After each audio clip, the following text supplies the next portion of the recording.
Good morning, everybody. I was trying to sign in and it keeps giving me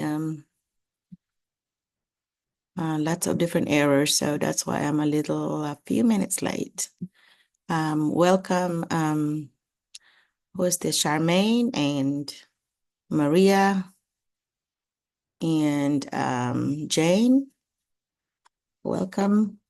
Welcome to our Zoom. I don't see Mike yet.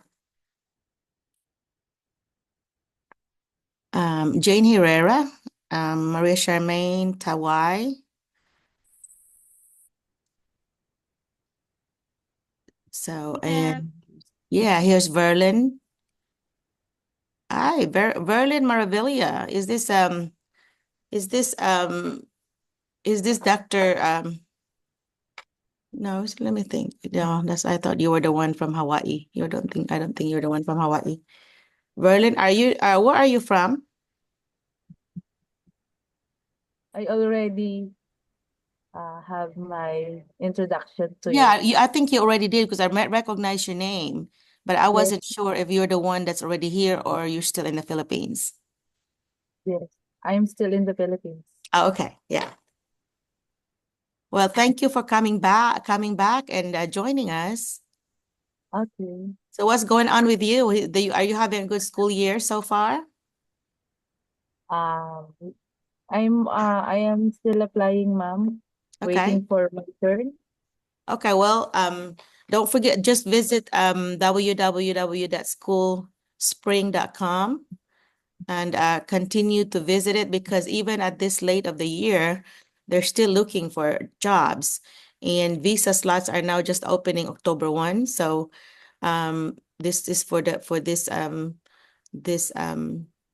coming up. So you need to keep trying because schools are still bringing people in because sometimes there would be, people with having babies or leaving in the middle of the year or Mm, something. So I encourage you all to go and check it out every day or every other day or whatever because um, that would be helpful. They will yes, increase your chance of getting a okay. job. Thank you po. Thank So you. tell me who has been visiting the schoolspring.com. Can anybody tell me if you have been visiting it? There's Rowena joining us. And can somebody tell me if you have visited www.schoolspring.com? For those that are new, I am Dr. Merlina McCullough, just Merlina, Miss Merlina. I am a Filipino American teacher. I came here in the United States in 1987, so I have more than 30 years of education, and I finished my degree at Arkansas State University, and I'm actually an adjunct professor there. But I was in education as a teacher for 15 years, and the rest of the years, I was an administrator, and now I'm consulting. I retired in 2016, and now I am a consultant, and I do this as more of a volunteer work. I really don't charge people for this. I do charge the schools when you all come here, and I go and coach you. And that's when I start charging schools. So it doesn't cost the Filipino teachers anything, but we have maybe more than I think more than 200 or close to 200 now that we brought since 4 years ago when we started. I think about half of them are in Arkansas, but the rest of them are in other states. So hopefully you will join. Hopefully you will join them and be here soon. In fact, two of the with a boyfriend, two of the Filipino teachers are here with me this weekend. Um, there is a um, there is an event here, Filipino American event here, and about an hour from here. That's why we need to stop our meeting about in about 2 hours and a half instead of longer because we have to leave and go to attend that meeting. So is somebody here that's new that would like to introduce themselves? Let me see if I can recognize some names that might want to. So Janelle, I know you've been here before, Janelle. Is that right? Jane? Jane Hello. Herrera? Have you Yes. introduced yourself before? Not yet. This is my first time to join. Oh, okay. Yeah, go ahead and introduce yourself. Yeah. When you introduce yourself, just try to include your name and your where are you from the Philippines, and your what degree you finished, how many years of experience, and what subject or level that you teach, and why did you come to the US, and even your teaching philosophy, if you have one, if you can think of what you believe that teaching should be. So go ahead and get started if you Okay. want. Thank you so much for that, Mom. But before that, I would just like to inform that actually I am only an aspiring teacher to be in the US, but now I am still planning to take my masteral, and actually I just want to ask you if it is okay that I am joining the Yeah, Zoom no meeting, problem at please. all. No problem at Okay, all. In okay. fact, the visa designated sponsors, there's make sure that they are the ones that are allowed by the Department of State to bring teachers here on J1 visa. Most of them are actually requiring masters, but some of them don't, because according to the immigration, the US immigration, if you have 5 years of experience plus a bachelor's degree, that's considered a master's. And so if you have more than 5 years, then you're welcome to go ahead and do that. But some of the designated visa sponsors are very strict, and they really want to see that master's degree certificate. So it depends on who you use. The most common one that people had used, of course, my affiliated partner, I have a affiliation with Cultural Vistas, so culturalvistas.org. And then GEC is really commonly used, Green Heart. Um, Let me think. Anyway, there's a few there that you can get. If you Google designated visa sponsors US, there would be one of the first ones that pop up would be the one with the word bridge in it, and that's the one that you need to look for. You need to look at, and there's a bunch of these are different visas there for different jobs, including au pair, including different as an intern and so on. But of course, you're going to change that to teacher. It's on the bottom, it's an ABC order. Once you change that, and then you search, and then there's I think two, 3 pages of sponsors, and you just click on that. The ones that you don't want to use are the ones with the State Department of Education on it, because that's usually, for example, if it's Florida Department of Education, usually they're only for people that want to teach in Florida. So those are the ones that you need to remember that. So if you have a specific state that you wanted to teach in, you don't want to use another, the one that says Department of Education, because they're only catering to those folks that are wanting to come to their state. So that's something that you need to remember. But other places, even though they might say, another state there, they actually would do different multi-states. So it's just a matter of looking at the website. But just remember that the Department of Education, or sometimes some kind of universities, they would cater to whatever their place is. But anyway, so what the process entails is that most of them would actually be very open to those with job offers already. They call them JO, job offer. So if you have a job offer then from a school, that means that you are being offered a job. They are very open to, like, okay, now let me help you, because there's a lot of people wanting, help, but the one with the job offers already are the ones that's ready to go. Because once you get hooked up with your job offer plus your, visa sponsor, they will take care of it. And taking care of it means that they give you the DS-160, and DS-160 is like the visa slot, paperwork that you need in order for you to come. And so they will guide you through the process, which means that you really do not need to hire another agency. Like some people would do a third-party agency, they call it. Why they are called third-party agencies, that they're not on the list of the designated visa sponsor. So they're just any agency that's out there to help. But what happens with that is that they will charge you a fee, and then if the visa sponsor also will charge you, you're double paying. So I would recommend that instead of using a third party agency, go straight to your visa sponsor and get them. So if they're not on the list, on that visa designated sponsor list, don't use them, because a lot of time they'll charge you $5,000-$6,000, and what they're doing is really just to read the directions, which you can do because you're teachers, right? And so if you they'll just tell you, okay, you need to do this, and then they still need to hook up with a visa sponsor. So why not go straight to it, right?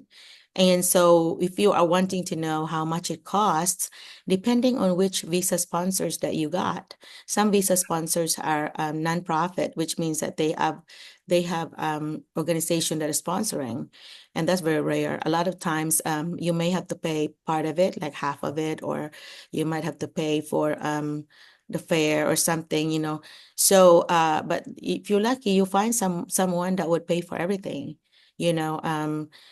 It will cost between 6 to 7 thousand maybe by the time you come here and pay for your fare. It will cost about that much, but the Philippine versus the US pay is about 10 times. So if you make $5,000 there, but to 300,000 pesos, I don't know if this stuff in the Philippines for the year, it's about 3 million here. So it's about, yeah, close to 3 million here, and that's in Arkansas. Other states are more expensive even, are they pay higher. But of course, when they pay higher, their standard of living may also be higher, which means that your apartment or house that you are living in, it might cost, double. So in Arkansas, that's why we're getting a lot of them here, because Arkansas is one of the poorer states and our rent here is cheap.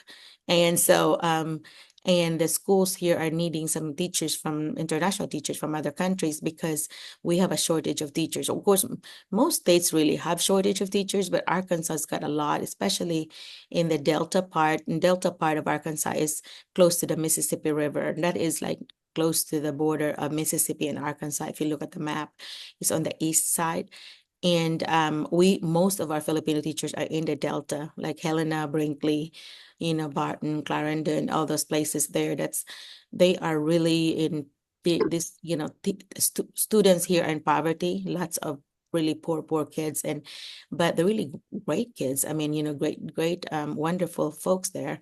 And so I have seen teachers that are really have culture shock, and that is very commonly experienced. Like, you can't believe how different it is to see the Filipino kids and then the American kids, especially in poverty, because sometimes you cannot believe that some of them might not behave well.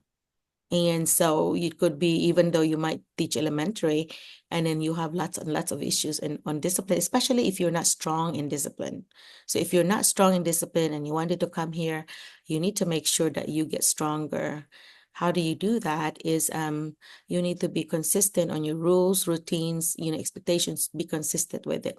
Don't just tell, oh, stop. Don't just keep saying that and then not doing anything, because then kids will see, okay, this teacher's really not gonna do anything, and they continue to be noisy, they continue to not listen. So just like in anywhere you are, really. So just be consistent. So if you feel like this is something that I'm very weak on, you need to strengthen that. You may want to observe, if you're really serious about coming here, you may want to observe some teachers in your school that are strong in this, and really ask, during your free time, ask your principal, is that okay that I observe so-and-so? Because, if you hear that they're really good at discipline, you need to see what they're doing.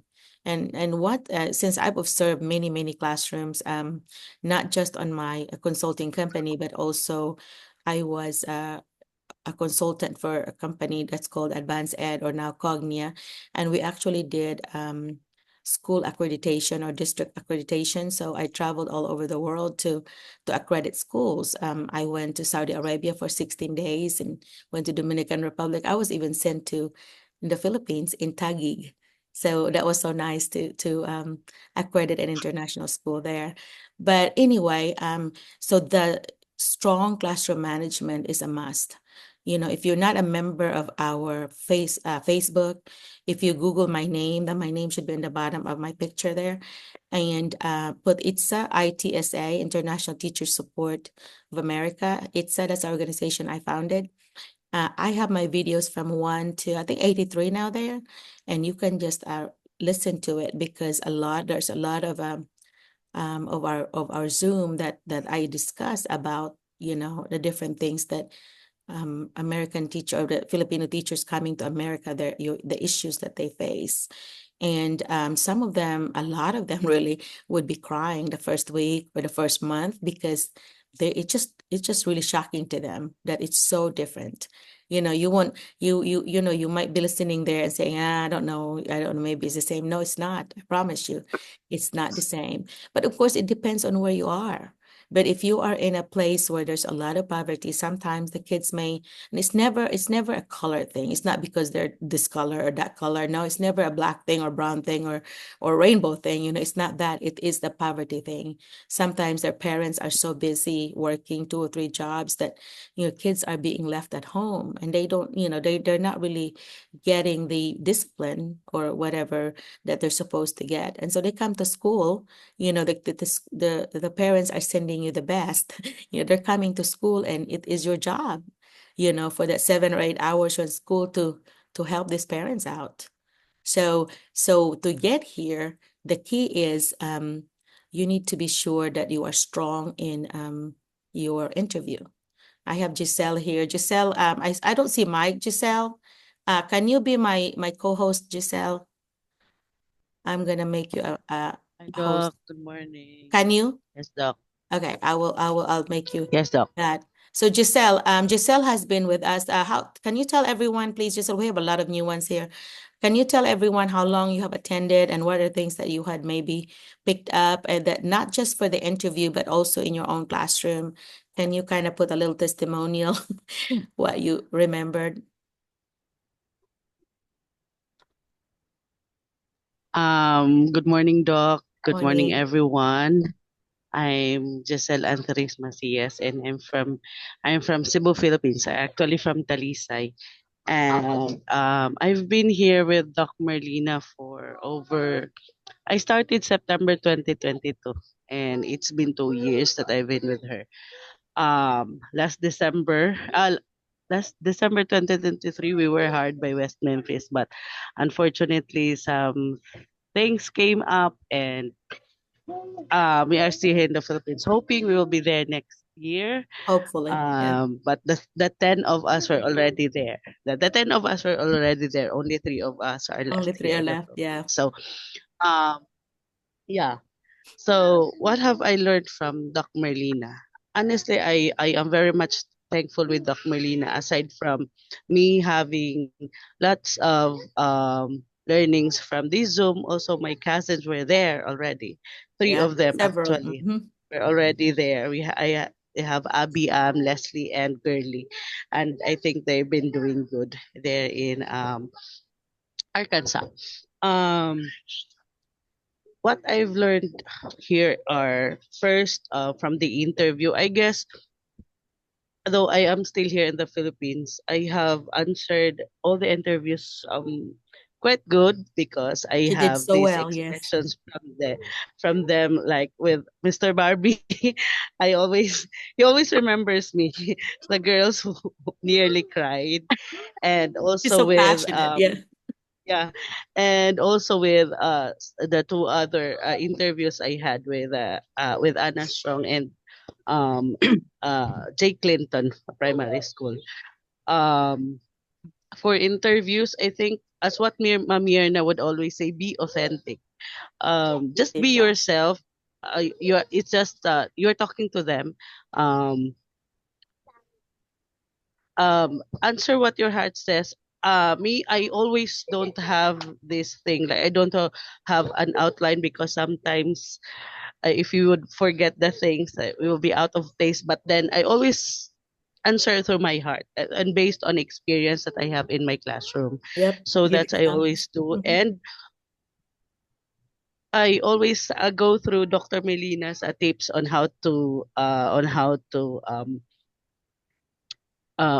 answer the interviews there in America. And also, I would always incorporate the five core propositions in education. I always do that, and I think that's impressive for the interviewers.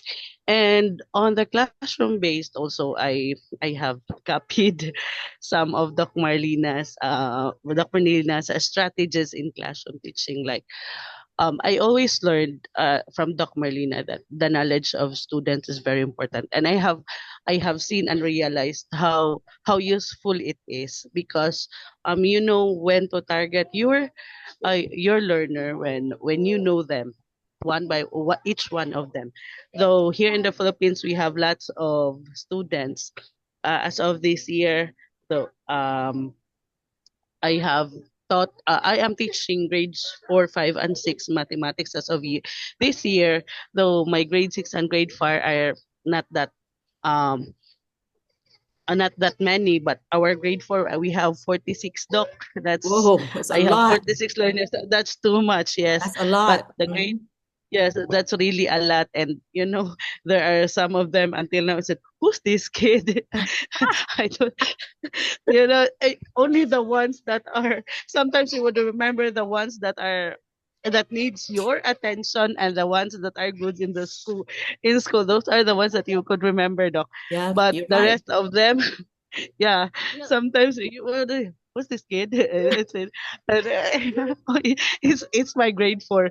But later on, so I'm trying to know them, but they are not my advisory. And as of this moment, we are given only 45 minutes Ooh, to have classes. wow. That's too short, Doc, and my subject is mathematics. Right. Sometimes I would ask the advisor if I would um have overtime just Mm. for an hour because mathematics really yes, Doc, mathematics really need much time. Right, right. And since and our kids are from the pandemic, they really need much attention, Doc, Yeah. and also lots of strategies for them to learn. So yes, the knowledge of students, that's the most important thing. I've been doing that for my grade 6 for 2 years. From the start of the week, I let them do the slam book. That's getting to know them with the things that they like, the things that they don't like, and about their family. I also have do you remember the journal that Yes. you told me, you told us before with the Daily journal. earlier part of the job? Yes, Doc, I have the daily journal in which I really copied everything, Doc. I would tell them, write anything that you want for the day, that your feelings for the day, the things that you've learned, or anything that you really wanted to write up. Then, if you want me to read it, let's leave it open. Mhm. And if not, then you fold your notebook. And they're doing it, though. Yeah. Fold it in And half. Fold, yeah. Mhm. yeah, and you would see them really, um, most of them would write the. And I remembered one of my pupil who is living with his grandmother, doctor, and he his parents not with him. And Mhm. I remembered one day I was reading his journal, and he said, he wrote it in Bisaya, doc. He said, "Lipay kay kurong adlaw kay nakapakatawa ko sa akong mga classmates." Oh. And ano siya, and that's what he wrote. Okay, he said, You, "Oh, you have to you have to I translate think, you have to translate that in English if you don't mind because of the yeah." He others. said, I'm very happy today because I was able to let my classmates laugh in front of the class, and he made them happy, and he's very happy about that, doc. And I would say, oh, this really kids wanted attention. He wanted love, and with those things, docs, you will really see what your students are are wanting inside the class. No, being a teacher is really being compassionate, no, Yes. to the students. Yes. We don't know what they've been experiencing every day. They have lots of experiences. If we have struggles, yes, they do have struggles at work. And And that journal like really kept you informed. Otherwise, you would not have known that, right? So it really helped you know that yes, kid doc. more. Mm-hmm. And my only yes, doc. Yes, doc. And I would really there is also one time that two of my kids were having fight, the girls girly fight, doc. And I was calling the two of them and giving them time to tell me what happened. And at the end of the time that they were asking forgiveness for each other, but then the other one was writing in her journal asking sorry from me for what That's she nice. did. Mm-hmm. And it's really nice now to have your students do that. And also that is one way of improving their writing skills Mm-hmm. and their composition skills, because we have our students now are really not that kind of good in writing anymore, like not the ones that the ones that we're used to do now. Mm-hmm. So With the yeah, COVID, I that's think the what I've been COVID, doing, and some of sorry, the go ahead. strategies also. And Mhm. again, doc. The COVID kids, the kids that went through COVID, the foundational skills, especially on English, for example, and math foundations, they're missing some of those, Yes, doc. especially, because especially if their parents were doing their packets. So so yeah, so it's not the same as being in the classroom. So you Yes, see a doc. lot of gaps. Mm-hmm. Yeah. Yes, doc. Mm-hmm. And also the grouping, doc.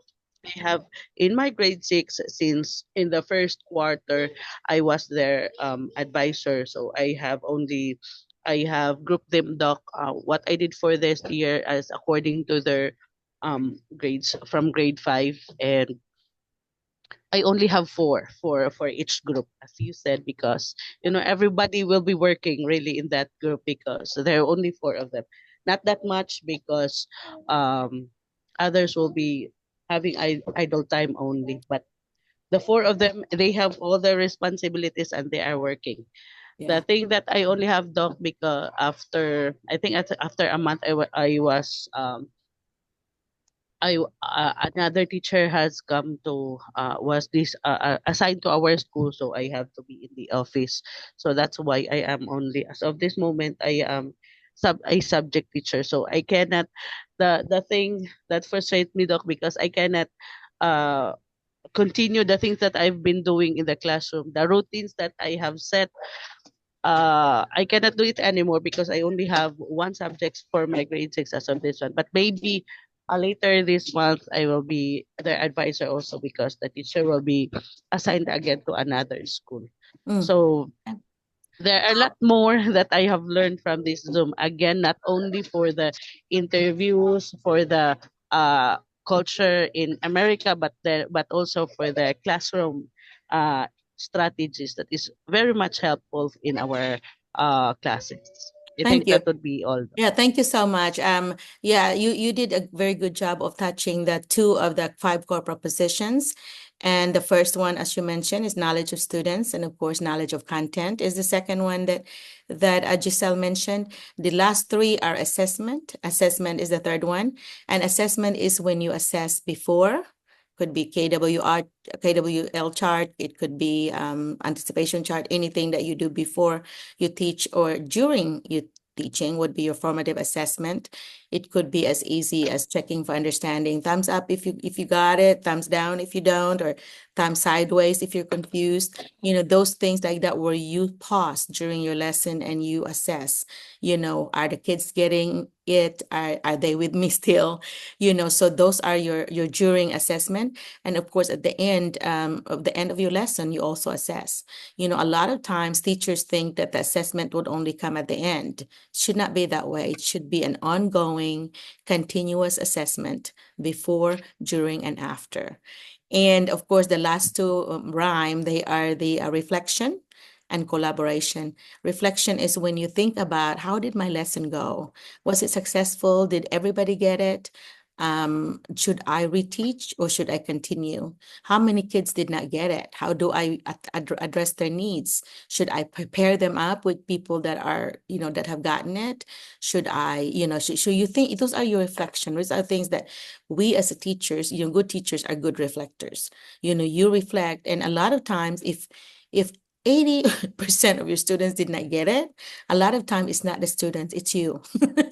It's how you presented the lesson. Was it not effective? Did you not, for example, for math, did you use any manipulatives? If it's science, did you have some kind of demonstration or experiments? For literacy, did you, provide some kind of, pre-write or pre-teaching of skills? I am a literacy specialist, actually. I was K-12 literacy specialist for a big district, and then I became one for the Arkansas Department of Education. So I did training all over the state for literacy. But before that, I was also a math person. For first 4 years of teaching, I was a K6 math teacher. That's called Title I teacher, which means that I address the needs of those kids that did not qualify for special ed, but they call them bubble kids here. And bubble kids are kids that nearly passed the test, but they were close. Like if passing is 50%, on the state test, they were 48, 47, some of them in their 30s. And so I addressed their needs by pooling them. So I pulled them for about 45 minutes, 50 minutes, and so they came to my class, and it's more like an extra tutoring or intervention. But anyhow, so those are reflection. I think you should reflect. Don't be proud and too proud to think that, oh, I'm so good. Nobody should feel that way.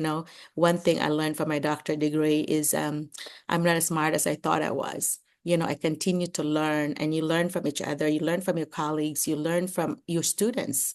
You don't have all the knowledge, especially in this day and age where they are so much more, proficient on digital media and all the social media. They know a lot more in other things than us. So you have to trust that your kids actually have knowledge that you don't. And I always believe that. Every time I would visit classrooms, I get so happy when I learn something new. The kids would share with the teacher or with me, or the young teacher would share with me. My first one that I brought over here is Maria, and she was only 23 years old. This is now her 4th year of teaching. In fact, Maria is here right now in my house, and I don't know, they're still trying to fix breakfast, I think. Anyway, so that's one thing that you need to remember, that you need to be reflective. And the last one is collaboration. So are you collaborative? That means you collaborate with others. It could be the parents, and a good answer for a question like, how do you deal with like an angry parent? You have to collaborate and be a partner to that parent. You are the second parent, really. So you need to be partners. You are your partners in education. They're not your enemies. They're your friends. I always think of my students' parents as like my partners. They are here for their child, and I am here for their child. So we are partners. So if they're mad at me, something is off, we need to fix it. So I make sure that I have good communication with them. And so that's collaboration. Another collaboration could be, your colleague, it could be a special ed teacher, it could be, the psychologists that work with students, it could be the behavioral specialist. Any of those outside folks that are working with your students are your collaborators. They should be collaborating with you. Sometimes it could be your principal. If you have a child that's having lots of issues, and you may be collaborating with your principal to see some discipline plans that you may have. Okay. So anyway, so let's review again. Knowledge of students, knowing your students, knowledge of content, and then the middle one is assessment, and then reflection and collaboration. So those 5 things, once you know those and you always put that in your head as a checklist, you will be able to do well in not just like, answering questions in the interview, but also in teaching. This should be your guide in teaching. Do I know my kids enough? Like this is now October. If you don't know your kids yet because you have so many kids, like Giselle said, she has 46 already.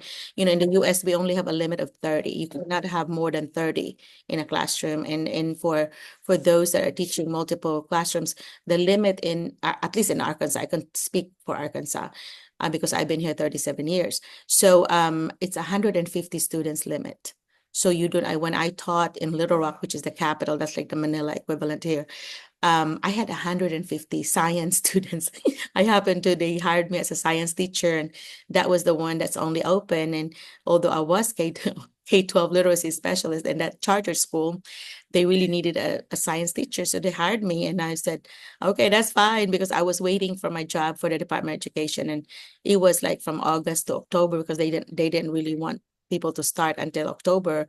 And I had a whole quarter, until so the first quarter I was working for them. And so anyway, so you learn a lot. And so here in America, the small town, like I live in a very small town. There's only 1,500 people in this community, in this whole town. And some schools already only, have that, so in the schools that I was teaching in Salem, there were 400 in high school, 400 in elementary. So our groups were so little. I would have 13 to 16 students. One year I had 19, and that's the highest. So it's very easy to, talking about grouping, three to four should be an ideal grouping, because when you have 5, 6, 7 in a group, some of them will just be slugs. That means that they're just going to be like, have others to do the work, because there's so many of them. So I would stay between 3 to 4 kids.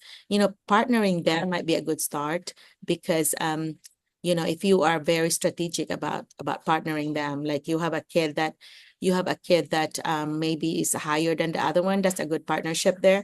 Do not put a gifted kid, very smart kid, with a really low kid, like a special education child, because that's frustrating for both of them. The gap is too big. So then the gifted kids get frustrated. The special ed kid would get so frustrated. So don't put that big of a gap as partners.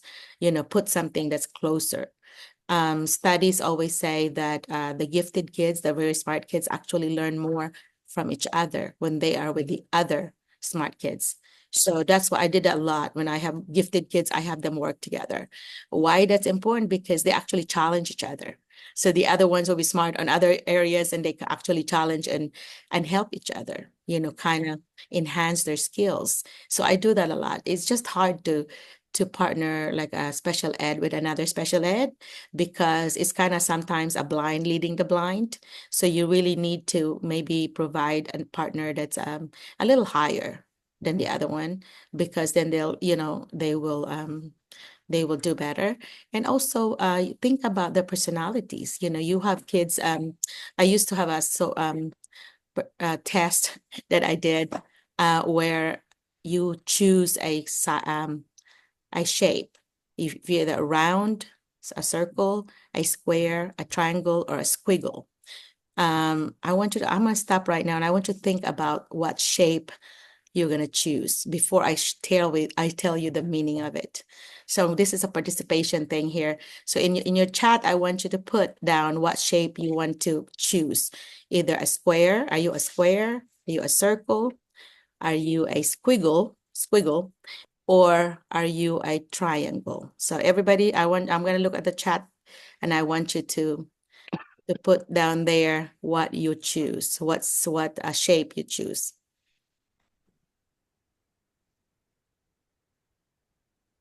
Square, okay? So Miss Verlin said she's a square. And circle for Amy. Franz, my cousin, is what did you say, Franz? It moved. So a bunch of circles here, bunch of circle. There's Giselle is a circle. Let me see my glasses. Circles. Hello, circle. Jane is a circle. Giselle is a circle. Who else? Everybody, can you please participate? Circle for Wilson, circle for Amy. Franz, my cousin Francis is circle. Berlin is square. Okay, who else? I don't have everybody yet. Was that Isad? I don't want to mispronounce your name. Circle. Triangle for Arnell. Is that it? Is that all of us? Okay, so far we don't have a very big group right now. Sometimes we would have as many as 100 participants. So today's is low, but that's okay. Because I mailed this and I send a link to this video to everyone in my list. So if you're not in my list, make sure you send me your resume and cover letter and send it to my last name, McCullough, merlina@gmail.com. Okay. So let me give you a lot of us a circle here. Okay. I'm a circle. A circle means you are a very well-rounded person, like you are a pleaser. You like to please everybody, you want people happy. With Giselle sharing earlier about this child that was happy because he made her classmates, laugh. That's happy. That means that child could be a circle. Okay. So I square. Some only one or two. Square are natural leaders. They are the ones that are wanting to be leaders. You can be bossy. You are very good. You're assertive. You can lead a group, whatever. Just be careful not to be so bossy and so assertive that you turn around and nobody's following you. You don't want that kind of leader. So square folks, a lot of times you have a very strong personality sometimes. And so sometimes some squares may not get along with others because they are just too assertive. So you have to be careful about that. I do have some square personality. I was a school administrator. I have to have some square, some square personality too, but I just have to balance that, with my circle personality.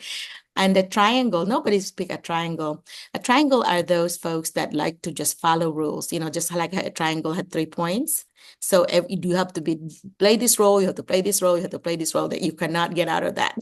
You have to be. So a triangle and a square would always clash. So if you have a group, do not put a square and a triangle together. A lot of time they want to be both bosses, The other one, oh, you have to follow this rule, you have to do this. So they could be both really assertive.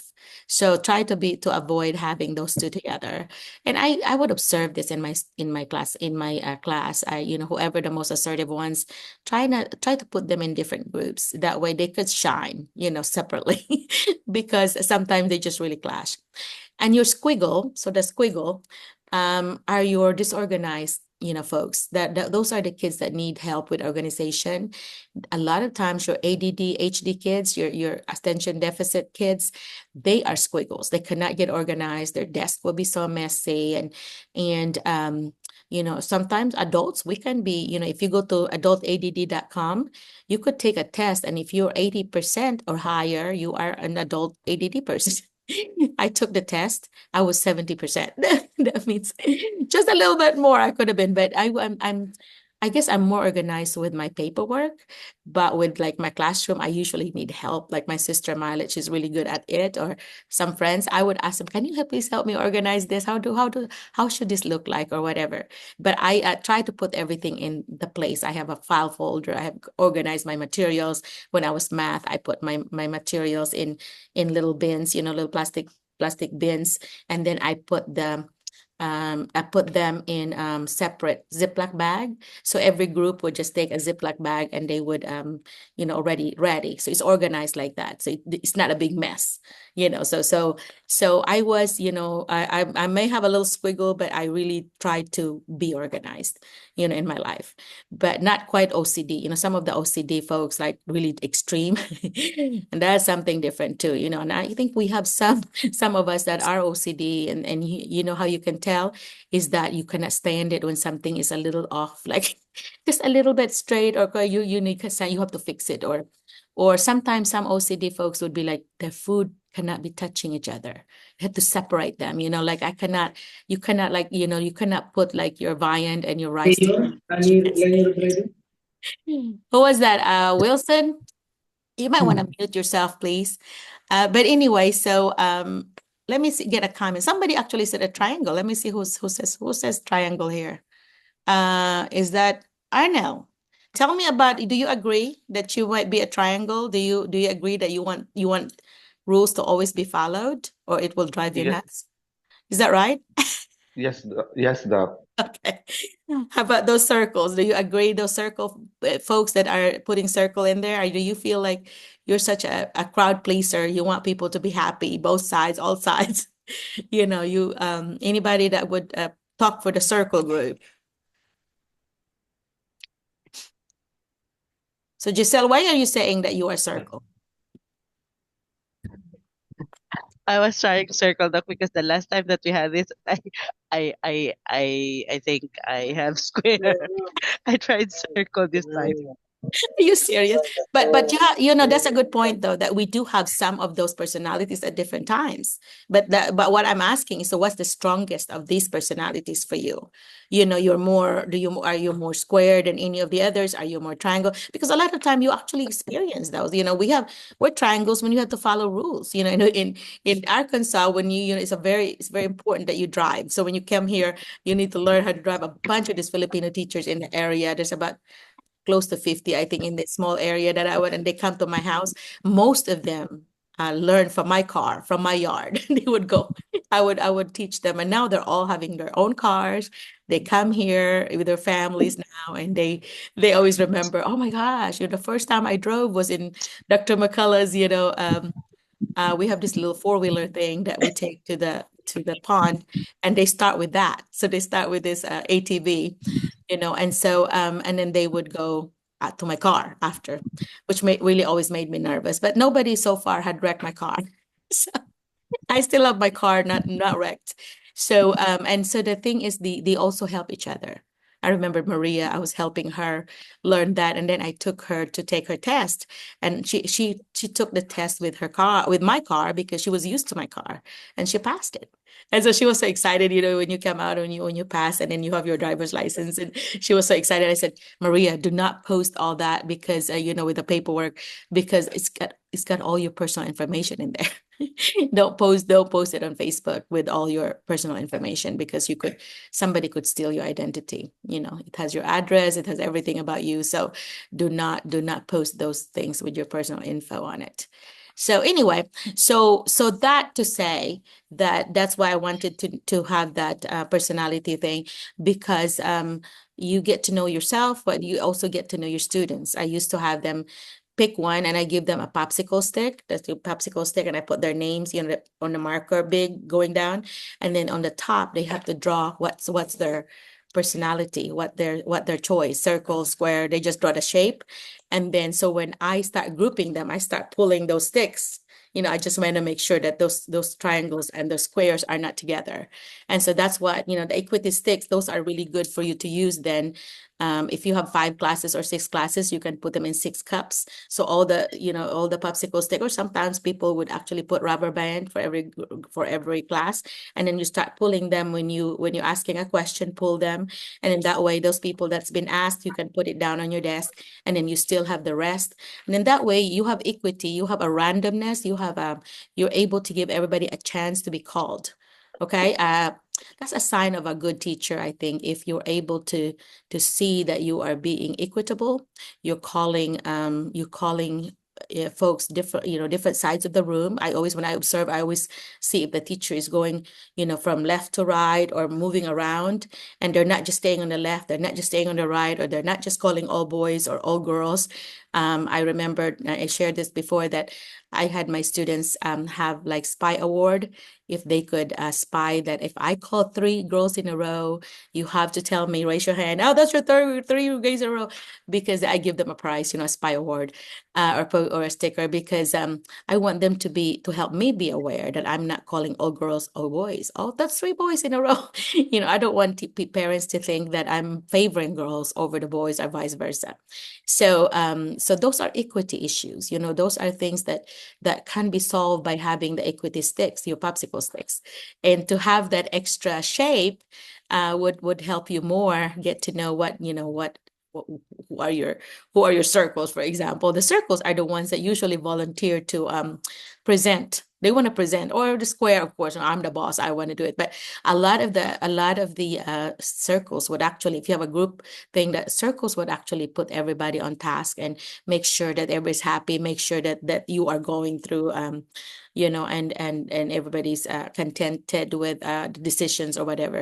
And your triangle would be the ones that would make sure, okay, let's follow. The teacher said this, this, and this. It's like a task, like almost like a taskmaster to check off that we have. We have teacher want 3 things. Are we on here? Are we on 2? Are we on 3? So those are your triangles, are ones that would keep you straighten out. So in a group where you only have triangle, you are going to be following rules. But in the square, if you're led by a square person, you have to watch for strong personalities. Yesterday or the other day, I was talking. Oh no, it was last night. I was talking to Maria and Kate, who are here. Maria and her boyfriend's here, and then Kate too. That's the 3 of them. And so we were talking about leadership styles. And leadership style, you are a leader in your classroom, right? And so you also have leaders in the form of your principal or assistant principal. And so as a leader, and I, as a former administrator myself, you have to think about what leadership style do you have. The most common one in the Philippines, and I think it seems like a default sometimes, is authoritative. That means you're in control. I am the authority. I'm authoritative, my way or the highway kind of thing, because I'm the teacher, That's authoritative. That is like a Marcus one. That is like dictatorship. And that is the least effective leadership style, because your students or the people that work with you are going to feel like they don't have any power, they don't have any input, because you are always the one that gets whatever you wish or your way. So authoritative style is it's a weak leadership style.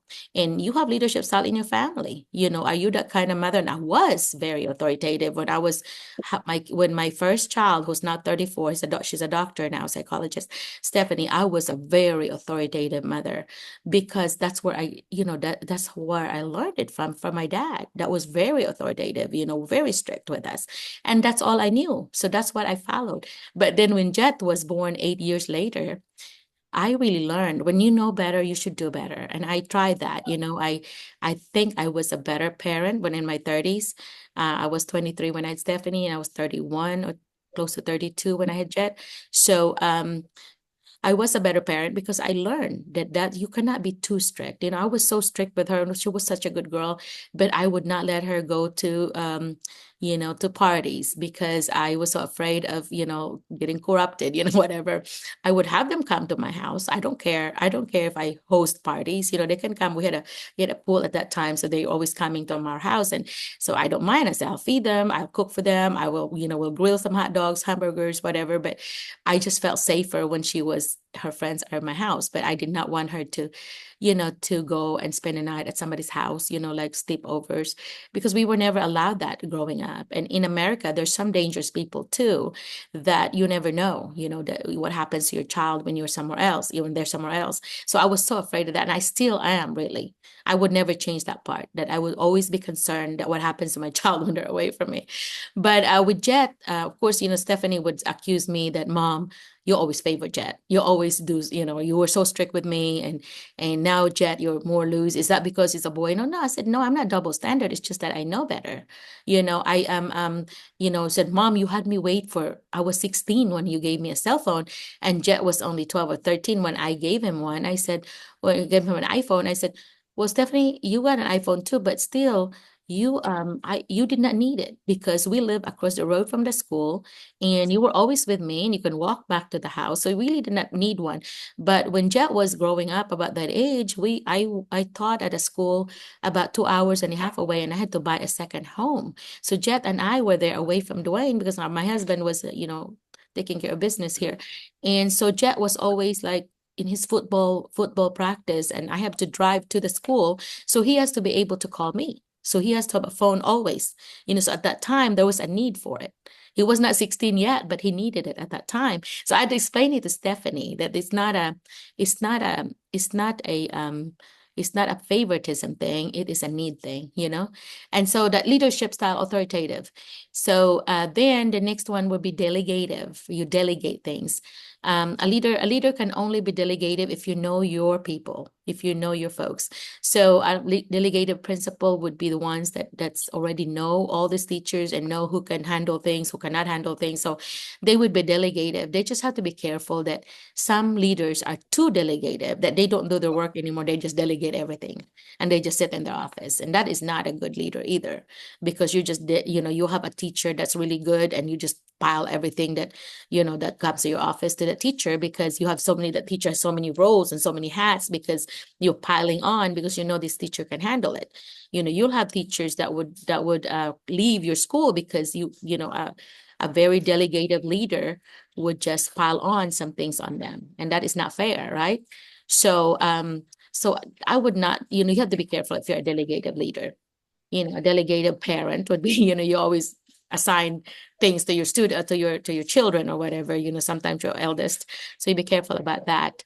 The next one is a collaborative. That's what I am. I am now. I can say I am a collaborative leader.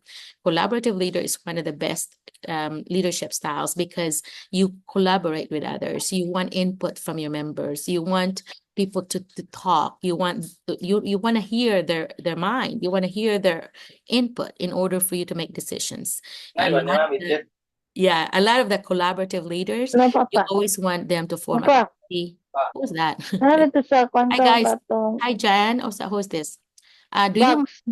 Hi JM, do you mind muting please, so we could yeah, if you want to talk, feel free to talk, but if you don't mind to mute while we're talking, okay, thank you. Anyway, so collaborative leader is that's a good leadership style that you want to you want to be. It took me a while to be there, but I think I got there. And the best really is the servant leadership style. That's what Jesus' style was. Servant. You are a servant of your members, of your colleagues, of everybody. You want to serve them. He was washing, Magdalene's feet. He was, he was always more of the servant. He's lower, a servant leader in your school. Like, I would be. I guess I was a mixed servant and collaborative, because if somebody puked, somebody had vomited, I would just grab the thing and clean it. We have this little thing that a little powder looking thing that we put on it, and then we just scoop it or whatever. The janitor usually does it, but if I'm there, I just do it. So they say, "Oh, Dr. McCullough, don't do that." I said, "No, there's no I in team. We are a team here, and I happen to be here, so I'm doing it." So you being a servant leader, you are not afraid to get your hands dirty. If you are going to assign this job to somebody else, like your janitor or whoever, then you should be willing to do it yourself as a leader. So that's servant leadership style. How Jesus always did that, and that is very hard to always be that. So a lot of times it's a mix of collaborative and servant leadership style. But I already talk a lot, so I want to stop here and ask you on your chat, what kind of leader are you? And be honest. Are you authoritative? Just put A. Are you delegative? Put D. And if you're collaborative, put C, and then servant is S. So, or you can spell it out, it doesn't matter. So I want to know that, and I promise not to point it out. I just want to read it. I just want to read what kind, because this is a self-reflection actually. Oh, okay. Somebody is collaborative and servant. That's awesome. Thank you. Collaborative servant. Oh, that's a common one. Awesome. You'll make a really good administrator, guys. The C and S. Okay, so who else? I only have 2 so far. Okay, lots of C and S. Awesome. Some people do not want to admit that they're authoritative. If you're the boss in your room and you want to be boss, nobody's going to admit that. Okay. I admitted that I was like that at first. I learned better. So C and D. Okay. So delegative and collaborative. That's good. That means your folks that you feel like you can just delegate because you know who they are, you know what they can do. So it's not bad. You just have to balance it. Do not just be delegating all the time, is all. So C and S, good. A very common thing. That's why you're here, maybe. It's busy. That's why you're attending and and staying up, because you are collaborative. You want to hear about other folks and you want to learn from each other. That's a sign of collaborative too. So lots of C and S. That's good to know. But not everybody is putting theirs. But it's okay. It's good to know that stopping what you're talking about. That's what you do in your classroom. And that's one of my best strategies. I always say is 10-2 strategy. You do 10 minutes of talk and you stop and you have 2 minutes of your students talking or interacting with what you just said. That's anchoring the information. So if you gave them 10 minutes of information, you're allowing them to process it with either you can do TPS, think, pair, or share, or you can have them write something, or just I want you to stop and think. Okay, think about what I said, and then I'm gonna wait, and then I'm gonna ask hands and to share of what you were thinking about what I just taught you. And that's powerful. The 10-2 strategies, good for first grade and up. It's 5-1 for kindergarten and below. Okay, because they don't have that long of an attention span. So 5 minutes, teacher talking, doing something, and then 1 minute you have to stop, check for understanding, or check for, check on your students and see where they are. Are they with you? Some of the poorer teaching style that I noticed are the ones that they just talk and they just want to listen to their talk, and they just talk and they just talk and they just boring their kids to death, and they don't even notice that the kids are bored. So if you are very aware that you have 10 minutes, I will talk 10 minutes, I need to make sure I do something. Like I could say as easy as like, hey, if you understood, if you got what I was talking about, I want you to stand up. In elementary, you could say, I want you to hop like a rabbit, if you understood. If you are confused, you do this. You can tell them to interact like that. And then if you understood, I want you to find a partner and talk about it. So you can get them out of their seat, because their learning is just as what is that? You can only learn as much as your bottom can endure.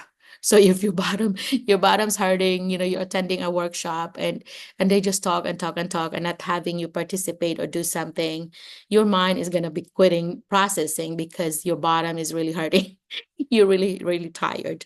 And that's why even with Zoom, I want to make sure that there's participation, there's somebody else talking. And then that tells me, Fran, my cousin Fran, I want to introduce you. She's on green here. Fran, I want you to tell, if you don't mind, I'll put you in a spot here. Can you share something since you've been attending and you have been really regular? Thank you. Fran is one of the three that Giselle mentioned. The other one is Marlon, who is Maria's mother. The three of them were the ones that already hired but had to be rescinded. The offer was rescinded because there was something that happened at school and they didn't have the budget, approved. So they had to rescind it. The 3 elementary teachers are still in the Philippines, but 10 high school teachers have actually gotten a job and are now here. Or most of them are here. I know some of them are still in the process of coming, but all 10 of them got hired. And so there's 3 that they're my priorities. I really want them to be hired again by another school. So if you send me your resume and cover letter, then I could actually send this information. I have a database thing that I share with my administrator friends, and I also share it with the other states. Giselle, since you're my co-leader there, I make my co-host there. There's Maria Lovely. Hi, Maria Lovely. Maria Lovely, I'm going to talk to you. Maria Lovely, can you mute right now? But I want to talk to you. She's talking to somebody. I'm gonna talk to you in a minute. Maria, I want to know what you're going through, but I want to finish with Fran first. Fran, can you share something, either on the collaborative, or your style, or your personality, collaborative style, or strategies, whatever you want to share, if you don't mind. Okay. Good evening. Good morning, Doc. Morning. So since I been here in Zoom last year, I learned a lot from you. And then I use it in my classroom also. Then okay, tell us which one. Tell us which one you're using. The groupings. Okay. Then you should know, as Ma'am Giselle mentioned, that we need the knowledge of the student first. We need to know the knowledge of the student so that we can go on if what is the needs of that particular students. And we need to collaborate. We need the collaboration between the parents. We need, especially for our lower grades. And then we are in the area of Sawang Calero, near the Pasel area. A lot of parents' problem, some of them are separated, some of them is in the jail, and then our students are a lot of problem. And some of us, we need to feed them early in the morning so that they can go to school. And Very good. That's knowledge. yeah, That's we know that. Yeah, that's good. yeah, we need to collaborate the guardian of this particular students because the attendance is not good already and did not participate well inside the classroom. So That's yeah. that's why we need to be a collaboration between the parents, the guardian of what happened to these children, why that they are not participated good in school. Some of them are sleeping inside the classroom, Yeah. even though all of their classmates, because I have 34 students in my class. Whoa. Then we have a lot of things to do, we have a lot of activities, and then they are ignored.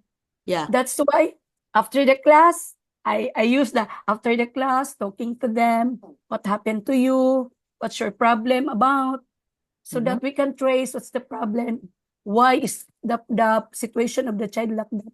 I have a lot. I have 4 this year, and the other year I have 5.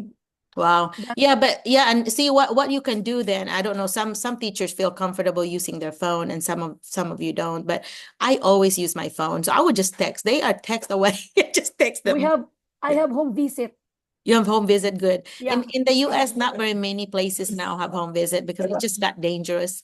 They're just places here you don't want to go. So the administrators are not really telling the students, the teachers to go home visit because you don't want your teachers to get hurt. I did do home visit in the 90s. So I started teaching in 91. So I came here in 87. So I started teaching in 91. And I did do home visit. And Salem is so little. And we knew everyone because my husband had a cable, the cable company, we owned it. So I would know these people because they are folks, because they are mostly our customers. So they know me as the cable lady, and they know me as the teacher from Salem, and so that helps. But I'm so glad to know, though, friend, that you're still doing home visits there and you still feel safe to do that. And yeah, getting to know which kids really are hungry. And that also is, by the way, is happening in America. Just because in the Philippines, we think that, oh, America's really rich. America's just almost like paved with gold. It's not true. Okay. You have to work here to get money, of course. Nobody just give it to you, for one thing. Another is that not all kids are rich. Some kids are, of course, just like in the Philippines, we have some rich ones, but we have a middle class one and we have some poor ones. And in Arkansas, we have a lot of poverty here. And we have a lot of children that do not have both parents. When I had 150 students of my science students in Little Rock, I called, and about maybe 90% of them were raised by either their mother, aunt, grandma, Giselle, or their aunt or grandma or the single mom or single dad. So there's a lot of broken families in America, and the inner city, of course, that was a big city, and so that happened a lot. And sometimes it's, I don't want to be political here, but sometimes it's because sometimes the system in the U.S., the single folks, if they're not married to the husband that that impregnated them, sometimes the government or a lot, government would help them. So it's almost like a motivator, like, oh, let's just not get married because we get help from the government if we have a child and we're single. And so, that's called a married tax penalty for married people almost, and that's a political thing. So I'm not going to go there, but sometimes it could be, sometimes it, some folks would say, well, it's actually better to just stay home because the government will give you more money than actually working. When I had a business in town, with our cable company, and I opened a clothing store in the same building, I would have people coming in and say, hey, can you just sign that I came in here to apply just so that my money will continue to come because I'm supposed to like apply so many places. And I said, well, that's fraud then. You didn't really apply, so I'm not signing it. That's a triangle of me right there. You have to follow rules. But yeah, it's so the collaboration with parents, you're right, very important to do that. And your knowledge of kids, you say, right now you should do like a name tent I showed that before, that you fold a paper, you put their name and their big so you can see it and you can call them because they have their name in the, standing right there in front of them. And then let them put it away once you know their names. So some of you that do not know all the kids' names yet, you may want to do that. And then as soon as you know them, then they can put the tent away, the little name thing away that's freestanding in front of them. And so I have them to take it with them. And so that one during class, I want you to put it away until I get to know you. Yeah, and that's usually my goal, is like that. In my younger years, I was doing it the first day. I would know them because there's not very many. But then later on, I'm like, okay, for the week, by Friday, I should know everybody. But now that I'm really older, at 56 now, I don't know. I mean, my memory is horrible now. So, I have students that I taught, 30 years ago, and they would say, oh, Miss McCullough, you know me. And I'm like, oh my gosh, this kid, I know the face, but I don't remember the name. And they would feel hurt. They said, I can't believe you don't remember me. You're my favorite teacher. And I'm like, oh my God, that even makes me feel so much more guilty. But you will get there, you will forget. Do you remember? There was one kid that I remember exactly where this kid was sitting the first time. This kid was sitting in the corner. I remember this kid, this face just, they're just bigger pants, they're just taller now, because I taught elementary at the time. I've taught high school, elementary, but that time I was teaching elementary, and this kid was there. I know this kid was mine. And then later on, and because eventually I would do tricks like, spell your last name again. Or I would do things like that. I would say names like Smith, Mith, which is the most common thing. And so anyway, so I get caught, that's like, oh, start with this one, start with a K, start with this. I'm like, oh my gosh, playing with this game. Finally, I would like, oh, go ahead and tell me, I'm getting old, And some of them would come to my store and they would say, oh, Miss McCullough, now look at this. I want you to meet my 6 kids. And I'm like, oh my gosh, you make me feel so old. They have 6 kids. They have 4 kids that come to me. Oh, this was my 4th grade teacher. This was my 6th grade teacher. This was my 8th grade, literacy teacher or English teacher. Anyway, so they would tell me things now. So yeah, I'm telling my age. But anyway, so Fran, I'm so glad that you are listening and learning and using them. And that's always the best thing, is that if you learn something, and I always tell everybody that when I do workshops, I would say, if you just take one thing that you learn from my workshop, that and then you incorporate it in your classroom, that makes me happy, that you learn one nugget, one thing from me, because I know I have also learned something from you guys, from this group. So a lot of times here, by the way, I learn a lot about how the Philippine system is, because I was a student in the Philippines, right? I was a pre-law student at USJR, San Jose and Cebu. When I left, married my husband, he's an engineer. And I was, so I didn't know much about teaching in the Philippines because I was a student there. That's all my experiences. But now I'm dealing with teachers. So I ask you a lot about, okay, how does this work? How does, because your paperwork is a lot there. It's not much here. So everything's digital here. So everything's online. So it's easier, it's like they said about at least half easier. There's not much paperwork now compared to what you have to do in the Philippines. According to Leslie, according to a lot of folks here, they were telling me that it's really easier here. But you have to learn it at first, of course, but they provide somebody as a mentor for you. Most schools are required, all schools are required to have you have a mentor. That means a go-to person that's assigned to be your mentor. And that mentor would help you a lot on everything. Okay, so that's good to have that. A lot of times it's like your grade level leader. So if you're second grade, your second grade team leader would be your mentor, and then they'll tell you, they'll show you, they will even do some model teaching for you. They actually would teach in front of you, and sometimes they want you to observe them so you can see how they do their classroom. And I do that too. When I'm coaching teachers, I could do model teaching. I would actually teach in front of the students, and they just have to tell me the topic first ahead of time so I can be ready. But yeah, that's coaching. Anyway, so Fran, any last minute thing before I go on to Maria Lovely? Maria Lovely, I think she's already in the US now. She's one of the high school teachers that got hired, one of the 10 from West Memphis.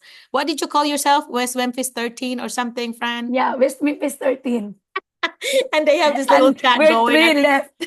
Yeah, I think all of them, they are always like, they putting me in this chat. I always see them I over there. told to Sir Erwin, you're already all the high school is in there. Maybe we are the next one, the elementary. because Yeah. we're still here, the elementary, the three of us. Yeah, and Maybe hopefully, I told Fred I will help her because she's my cousin. But anyway, so hopefully, God has plans for us and we yeah, never could force it, We always make plans and God laughs because he already has plans for us. yeah, It's kind of how you just do it. Do not be oh, frustrated because that's not the yeah, time yet. yeah. We're still pushing. You're still pushing. And that's good that you are always chatting with the rest of them because then that's really very motivational that like Uh, you're gonna not gonna lose hope, but look at the 10. The 10 are already in the US now. So they're they gonna are our inspiration. yeah, they are. So let's start with the first inspiration here, Maria Lovely. If you don't mind Uh, to share with us what's going on Hi, with you in your Mom life in the Lovely. US. Yeah, this is always good for the attendees to see that it is doable. Yeah, look at Maria Lovely. Go ahead and tell us where you are and what's going on. What are you experiencing? What shocked you? What surprised you? Go ahead, please. Hello, Doc. Hello. Hello, good evening po. Wait for a while. Good morning here in America. Yes, for a while, Doc. Okay, that's fine. Actually, Doc, I'm here at one of the coffee shop here in our city because me together with my co-teachers they're giving me a send-off party like despedida. Oh, that's so nice Yeah, because you because yeah, I'll be leaving this October 9, Doc. Oh, okay. I thought you're already here in the US. I said wrong. So you're still in Uh, the Philippines right now. Yeah, yeah. Not yet, Doc, but I'll be leaving the Philippines on the 9th of October. Yeah. That's yeah. So In a to few those days. teachers 4 days. yeah, yeah. By Monday I'll be flying to Manila and at 5 a.m. of October 9. That's Mm-hmm. our flight going to Taiwan, and then Okay. after layover in Taiwan, we'll be flying to San Francisco, California, and then after that, after 6 hours, I think, we are going to fly to St. Louis, Missouri. That's our Missouri. destination, Doc. Yeah. Yeah. Yeah, she's in So Missouri. That's 6 hours, 5 or 6 hours for me. So if you ever yeah, drive to that's my place, it's a 5 to 6. yeah. Yeah. We're actually planning together with Sir John Jefferson to visit you there in Arkansas. Uh-huh. Soon, Doc, soon. We're actually planning to visit you there. And like I said, to those teachers who are still here in the Philippines and planning to apply.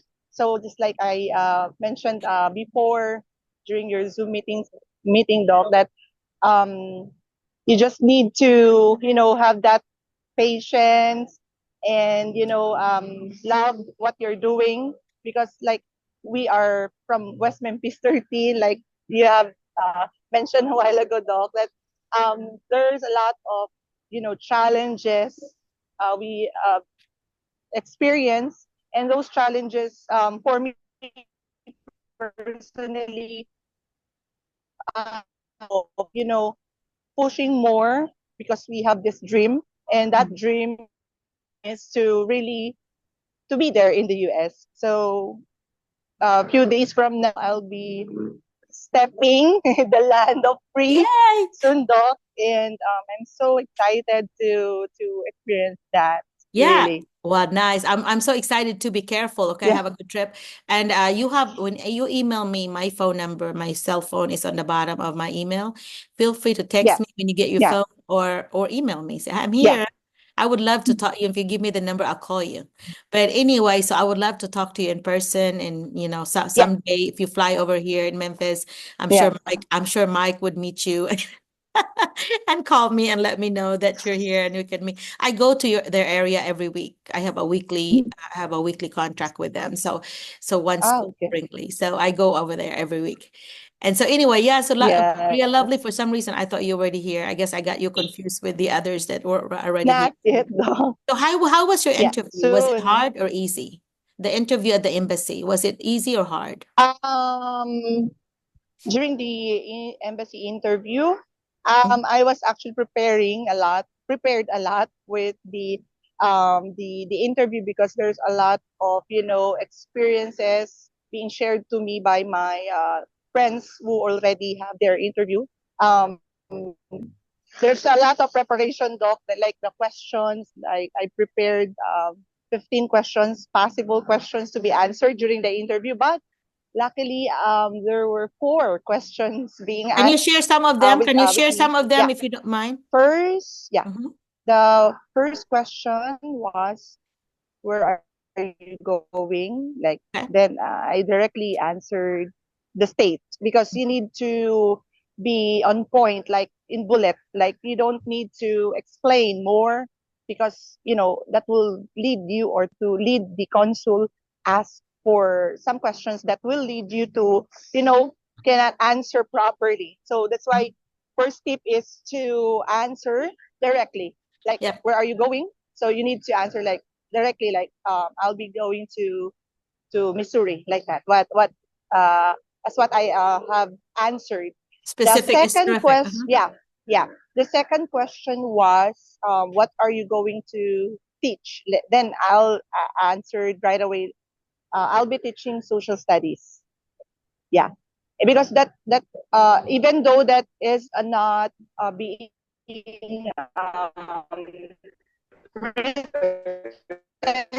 in my DS 2019, but yeah, because the follow-up, so then I answered social studies.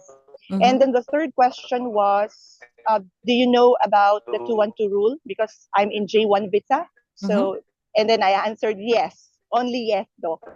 Yeah. To those questions who are answerable by yes or no, so you need to answer it yes or no. Yeah. That's it. And Good. then the fourth and the last question was, are you familiar? Did you read the blue pamphlet? Like, when you enter the embassy, upon checking your passport, the one of the staff there will give you or issue you a blue pamphlet. So the blue pamphlet are those rights of the workers who are going to work or to work in the United States. So you have that to was read. Make sure you read it. yeah. Those were the questions, though, being asked. Okay. From the 15 questions I prepared, because we did some mock interview with my group mates. So luckily, Doc, only 4 questions out of 15 being asked to me during the embassy interview. And then you need to wear your smile all the time. All the You time. need Yeah. to smile. Yeah. That goes a long, long Because ways. That's right. On anything, on any interview. Yeah. yeah, Good, you good need one. to wear your Yeah. smile, and then be ready. You need to pray as well before Yeah. the Always. interview. Always. Always. Yeah, You know, I always say, "Oh God, please, I pray you. yeah, I do my best. Please do the rest," kind of type. yeah, yeah. You need Yeah. really to do some effort with the things that goes around or happening in your life, and those are the things that made me, you know, get what I wish to. And this is it, Doc. Well, Few days from now, I'll be flying to I'm so St. proud of Louis, you, Maria Lovely. Missouri. I hope you know that. I'm Yeah. proud of you. Yeah. Thank you What? so much, Doc. Actually, you were the one of my, inspiration, Oh, thank because you. without your the things that you are discussing during the Zoom meetings were really, helpful, especially during the interview for us to get the job offer. And yeah, that's really helped me a lot personally, Doc. Oh, That's why thank I you. really want to meet you in person. Me too. Me too. Yeah. Yes. Good. Well, yeah. And Yeah. hey, if it's not too late, I want some dried fish, if you don't mind. Are you from Yeah. Cebu? Was it Tabuan? Yeah, no, I'm from Zamboanga City, Doc. Okay, I will I'm pay from you. Zamboanga City. I will pay you if you because the dried fish here Like, is so fresh. You know, so fresh coming from the Philippines. The yeah. one we buy here is old. There'll be like months and months and it's not good. But the one, like, I think 3 or 4 Filipino teachers went this summer and they brought me some. Two of them even delivered it to my house, and I'm like, oh, thank you so much, because I love, and they won't take my money. I wish they would, because I would love to.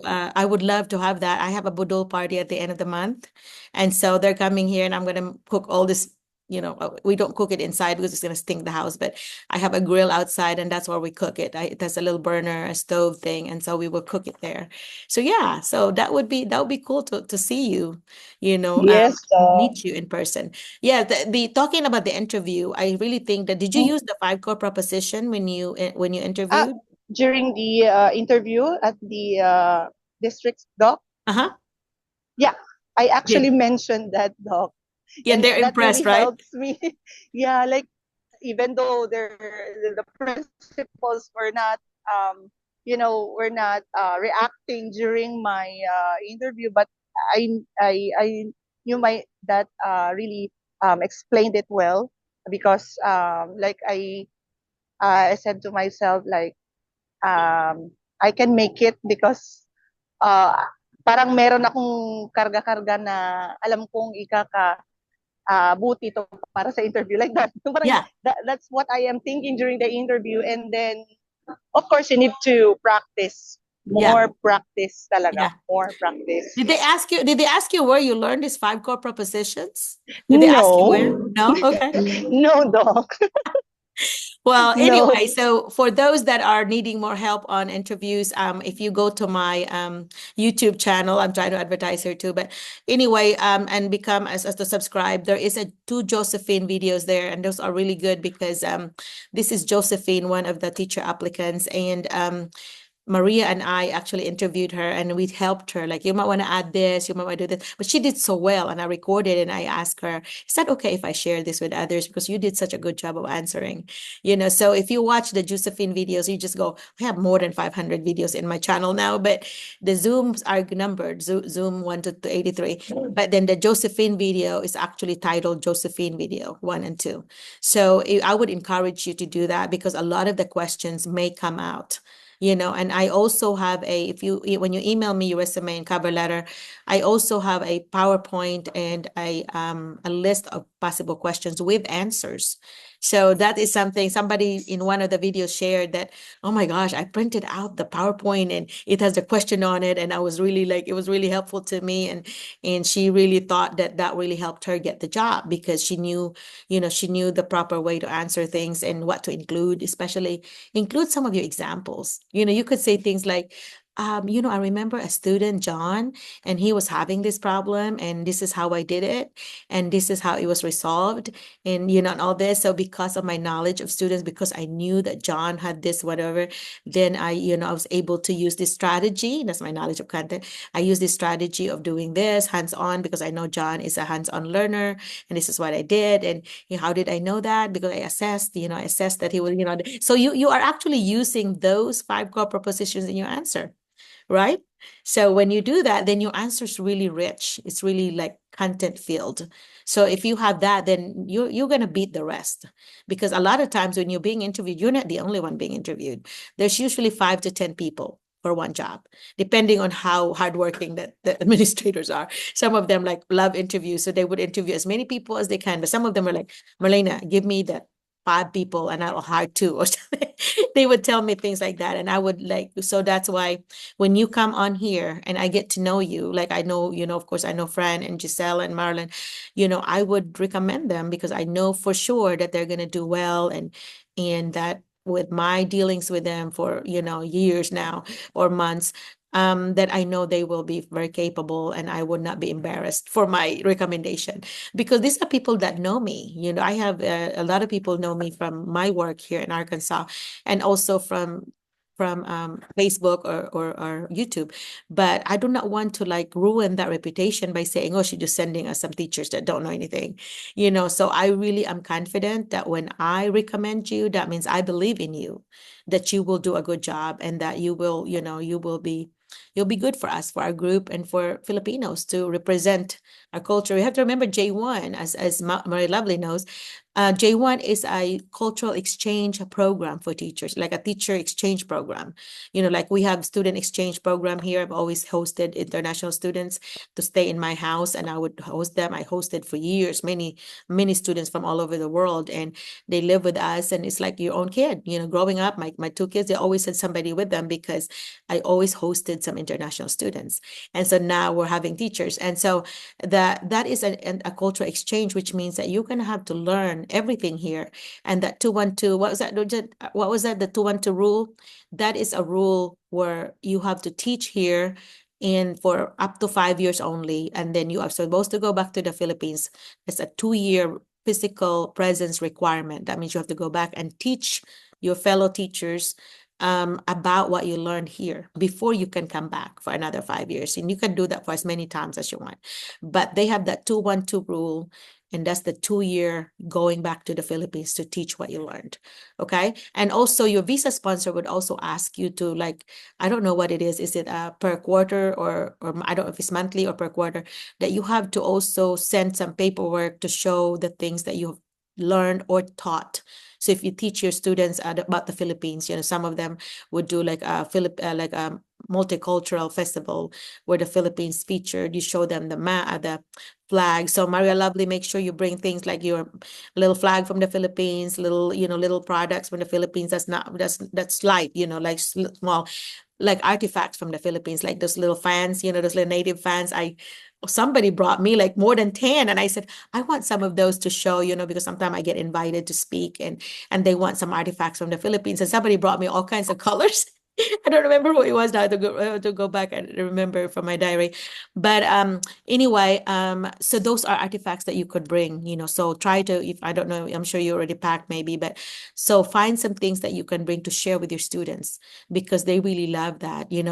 When I go to an Asian store here, I would buy like Kopiko candy and things like that. And when I was teaching high school English, one of the rewards, I had this little Keurig machine in my room, and I asked the principal if it's okay. And they could actually earn like, coffee, like those 3-in-1 coffee things. They love it. And so my senior and my 11th graders, they were like, oh, Dr. McCullough, I earned a cup of coffee, the 3-in-1. So I would introduce things from the Philippines, I durian candy. I even brought some durian candy, and and all this to the students.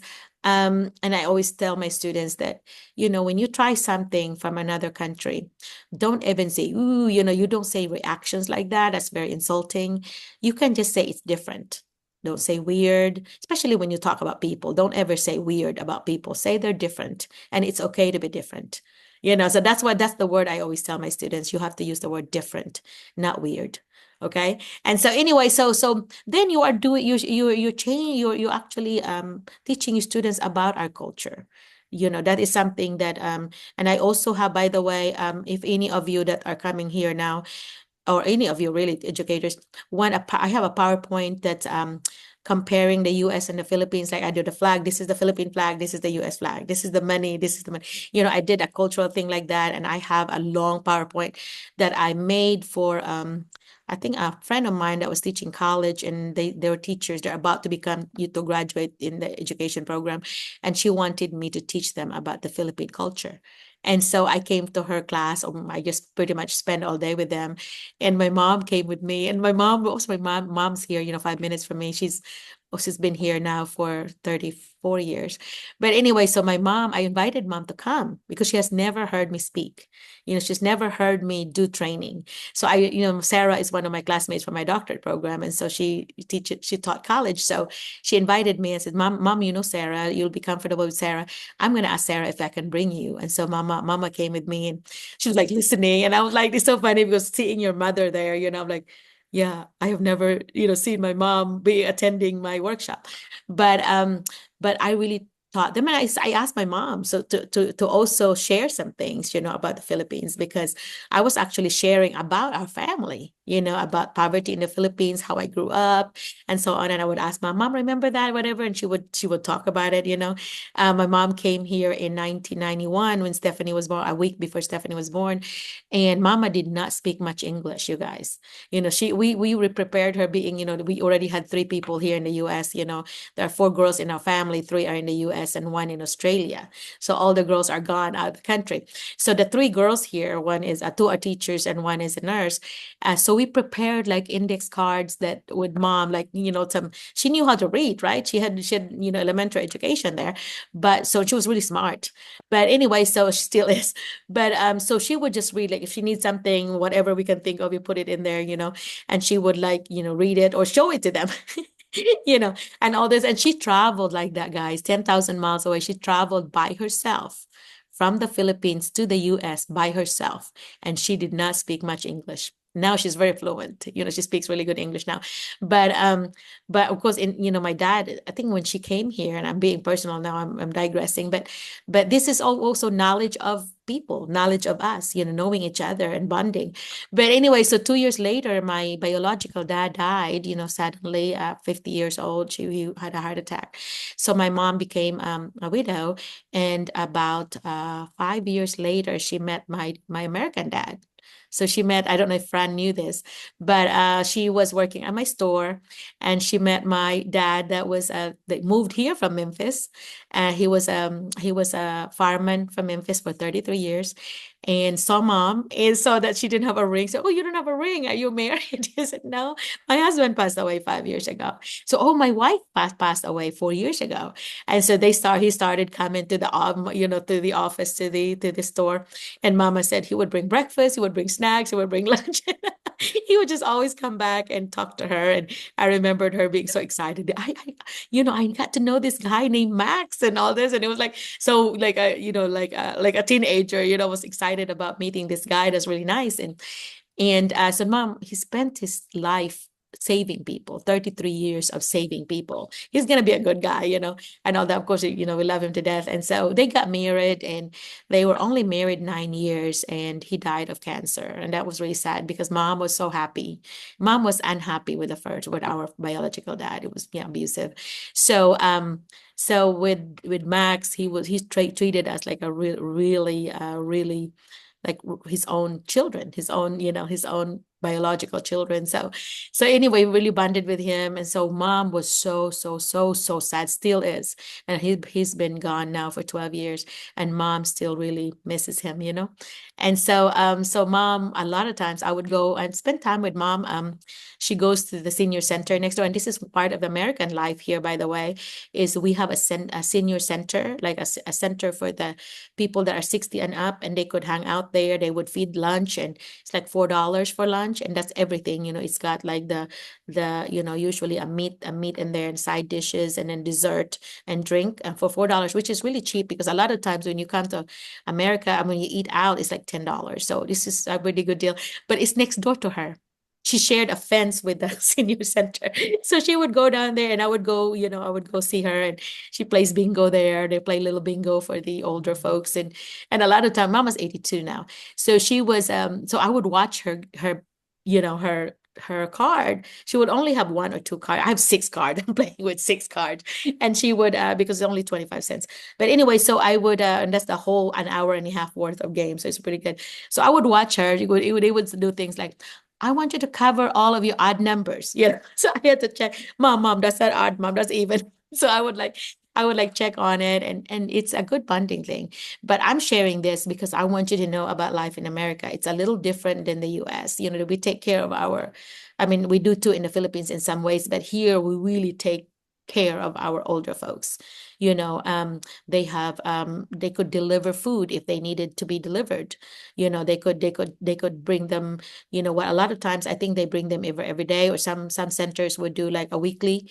They would have something that could be frozen, and they just have to warm it up in a microwave for a minute or two, and they could And these are all food that are good, it's balanced meal. So that is something that's very common here in the US. And whether you are poor, rich, or middle class, they are being served. That's part of the service that they do for older folks. And of course, children also are being taken care of. We have preschools here that are free, and they don't have to pay. And then, to get ready, starting 3 years old, 4-year-olds, they're already going to those little preschools that are, funded by the government, and especially if they're low income, they can go in for free. And so those little services like that may not be the same as the Philippines. Those are things that are good to know. You can also, like as a kindergarten, I did my student teaching in kindergarten back in the 90s, in the 1990s, and then 90s, and then they I could always observe that students that have gone to preschool were really much more proficient in kindergarten. They could already cut, they could already know some letters and sounds already. Well, those that didn't, especially if their parents, in poverty, their parents didn't have time to mess with them because they're too busy working. They did not know their letters. You still have to start with, with teaching them from the beginning. Well, some of them, like, I have to humble brag over here, that both of my kids, Stephanie and Jet, were reading at 3 years old. So when they went to kindergarten at 5 years old, they were already reading chapter books. So that's the difference. Your child has the advantage of, I'm a teacher, and I was teaching them starting when they were even like, I think 1-something years old. They were actually teaching them letters, from in their bath. I would do big letters, and we would be playing with it. Anywhere we went, we're driving, like, oh, you see the M, that's M, the big M, McDonald's M, so print awareness, things like that you do with your children, that we do as teachers. I said, do you ever stop teaching? You're always teaching the kids. I'm like, I'm a teacher. What can I say? I'm always teaching.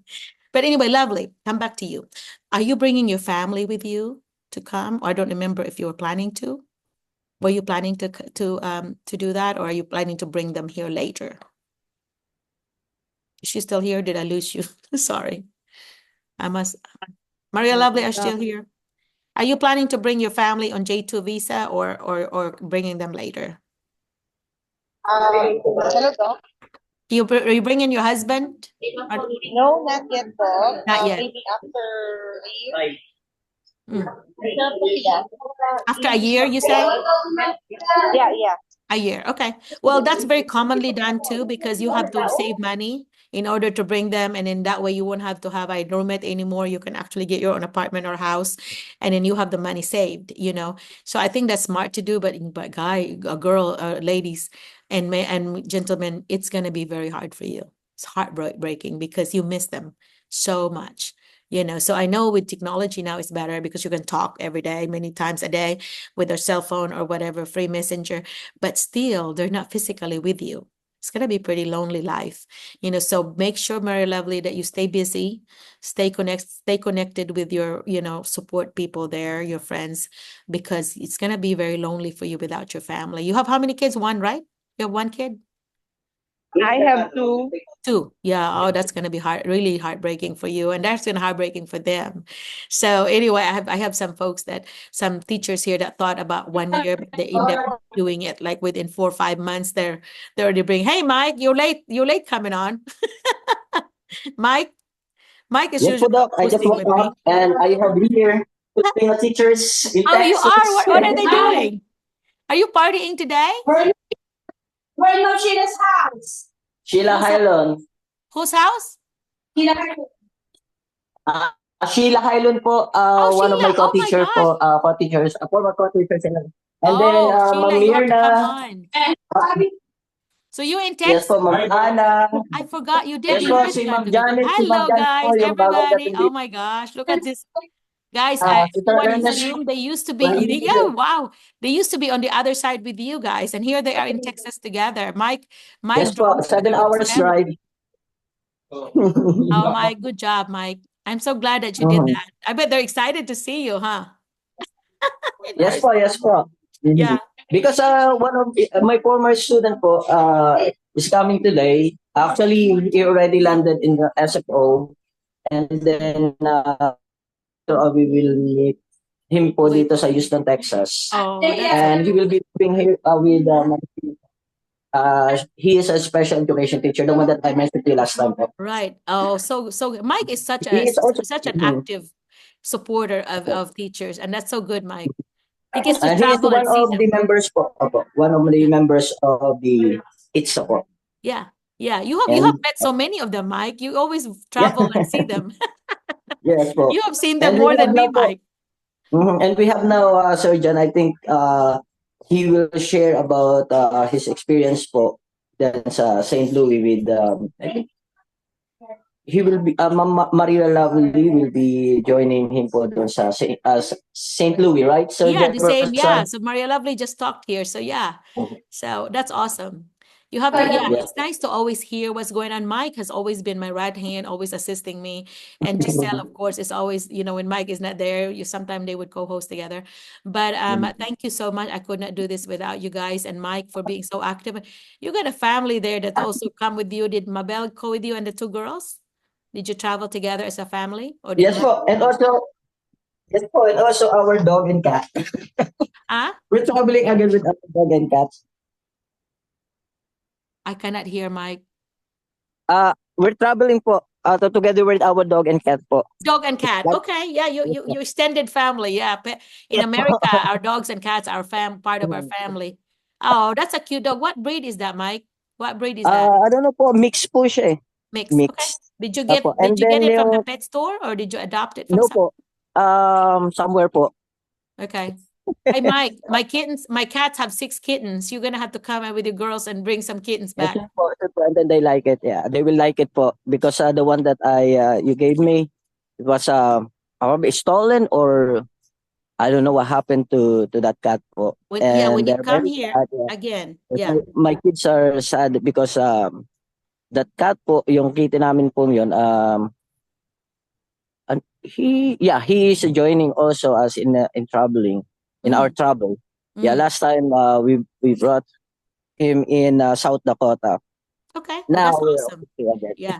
So, Mike, you're living like an American now. Americans, we always think of our pets as part of our family, right? And so Yes. we travel with them a lot, and we take care of them really well. Do you put your animals inside the house or are they outside? Outside po, except the cat po because Yeah. I don't want again my other cat to be stolen. Yeah, so they are inside. Yeah, I see. I'm not an inside cat or dog person. I always have them in my garage or just free outside. As you know, I have a very big place in the yard, so they Yes. just run around there. But Mike, I have 2 gray, 2 black, and 2 mix, Mhm. and they're so Yes po. cute. So anyway, yeah. So are Thank you you po. all coming at the end of the month to come Yes po, here? yes po. Ma'am Glory Fe is here. Ma'am Glory Fe, we're here in Texas and soon we will visit Houston. Oh, okay, good. There's a lot of people going to Houston. Do you know that Where Mike? are you? Yeah, where are you? There Here you in Good go. Texas morning, with There's Doc. Glory Sir Faye. Elmer, I was Ma'am just Sheila listening and Highland. where are you in Houston? The airport and we will eat Jollibee. Jollibee, yes. We will Oh, visit. you're going Of to course. KT. Sana So, all. Glory Faye, you are there. No, there's John. Hi, Hey, Doc. Good John. morning.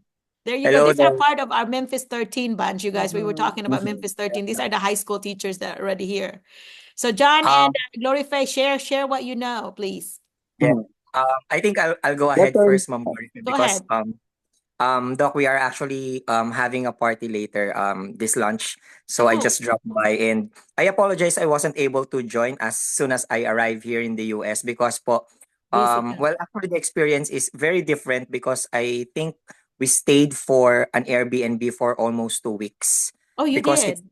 yes, Hmm. yes po. Because it's actually hard to look for an apartment here because Mm-hmm. as you've said, they really look good in the internet. The pictures are good, but when you visit it personally, it's actually different. And Yucky, yeah. um, yes, and since I'm not in a rush in doing it. Well, actually, the other teachers that are here are telling me that they want to transfer, but unfortunately, when you rent an apartment here, you have to stay with the contract for a year. Yeah. So and actually, Doc, we are so blessed because here in St. Louis, we have a Filipino community which is led by retired nurses.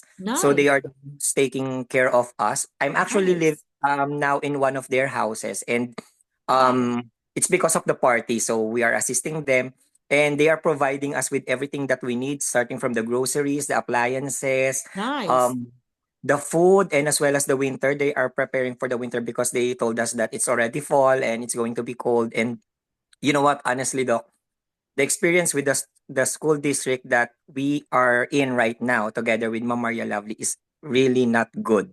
Really? Um, How come? yes. Okay. Based on the experience and what I've seen is that we have grade 9 students who doesn't know how to read. Ooh. And the high school students here are not focused on their studies. They just come to school to eat, then they will just get their Chromebooks, they're going to sleep. Then Ah. after that, they're going to their work. Some of them are in college already.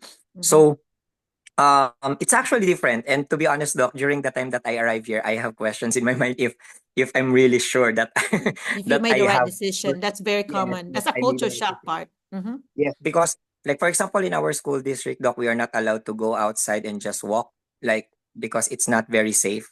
There Mm. are a lot of homeless people here. So to the Filipino teachers, it's very important that you really need to um compose yourself, most especially during this time because my wife got denied in her J2 Oh, I'm so application. sorry. What happened? Yes, because Doc, in our marriage certificate, Greenheart thinks that it's actually RISSA. In the passport, it's RIZZA. That's her name. So there's a discrepancy with the S and the Z. So we have to annotate it with PSA. So we don't know if she will be able to go here before Christmas because that's our target time. Oh, I'm so But sorry to hear that. yeah. Well, honestly, Doc, I'm so happy because there's a job waiting for her here Nice. already Oh, what in kind the of school. job? You know what, Doc? In our school district, we are, I think, around 40 teachers. 40 Filipino teachers Nice. are Wow. here together with me and Ma'am Maria Lovely because they have teachers that are deployed in elementary, in middle school, and in high school. And I was assigned in middle school at first, but then I keep on praying to the Lord because I've seen all the schools, and middle school is really, I think, not for me. Mm, You know, okay. because the energy of the kids are so Never high, and fit. Mm-hmm. yes, I do not get used to it because although I have the classroom management training from the Normandy, they gave us 2 weeks to have the classroom management training, like the hand gestures, the culture. They informed us, but you know, when you're in that situation, it's really different.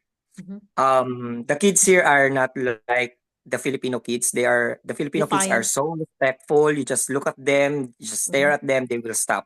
That's not here. Here it's different. So you really need to be brave and as well as think of strategies. But one thing I learned from the American student is that do not look at them as your enemies. Yeah. They need someone who's going to take care of them. Yeah. And if they Yeah. will see that from you, you Uh-huh. will get their respect. Yeah. They will be able to love you. Because look, you know what? I keep on praying for 2 weeks when I arrive here. Like, I keep on saying, Lord Jesus Christ, please put me in the place where I can really practice what I'm doing.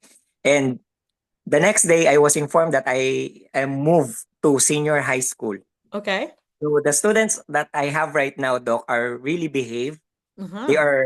are just going to do the task. Then they told me that you just need to give them the activities in the Google Classroom. We know that you have a lot of strategies right now, but since the class has already started, they are now get used to with the system that what we are doing. So whatever your plans, you can just move it next year.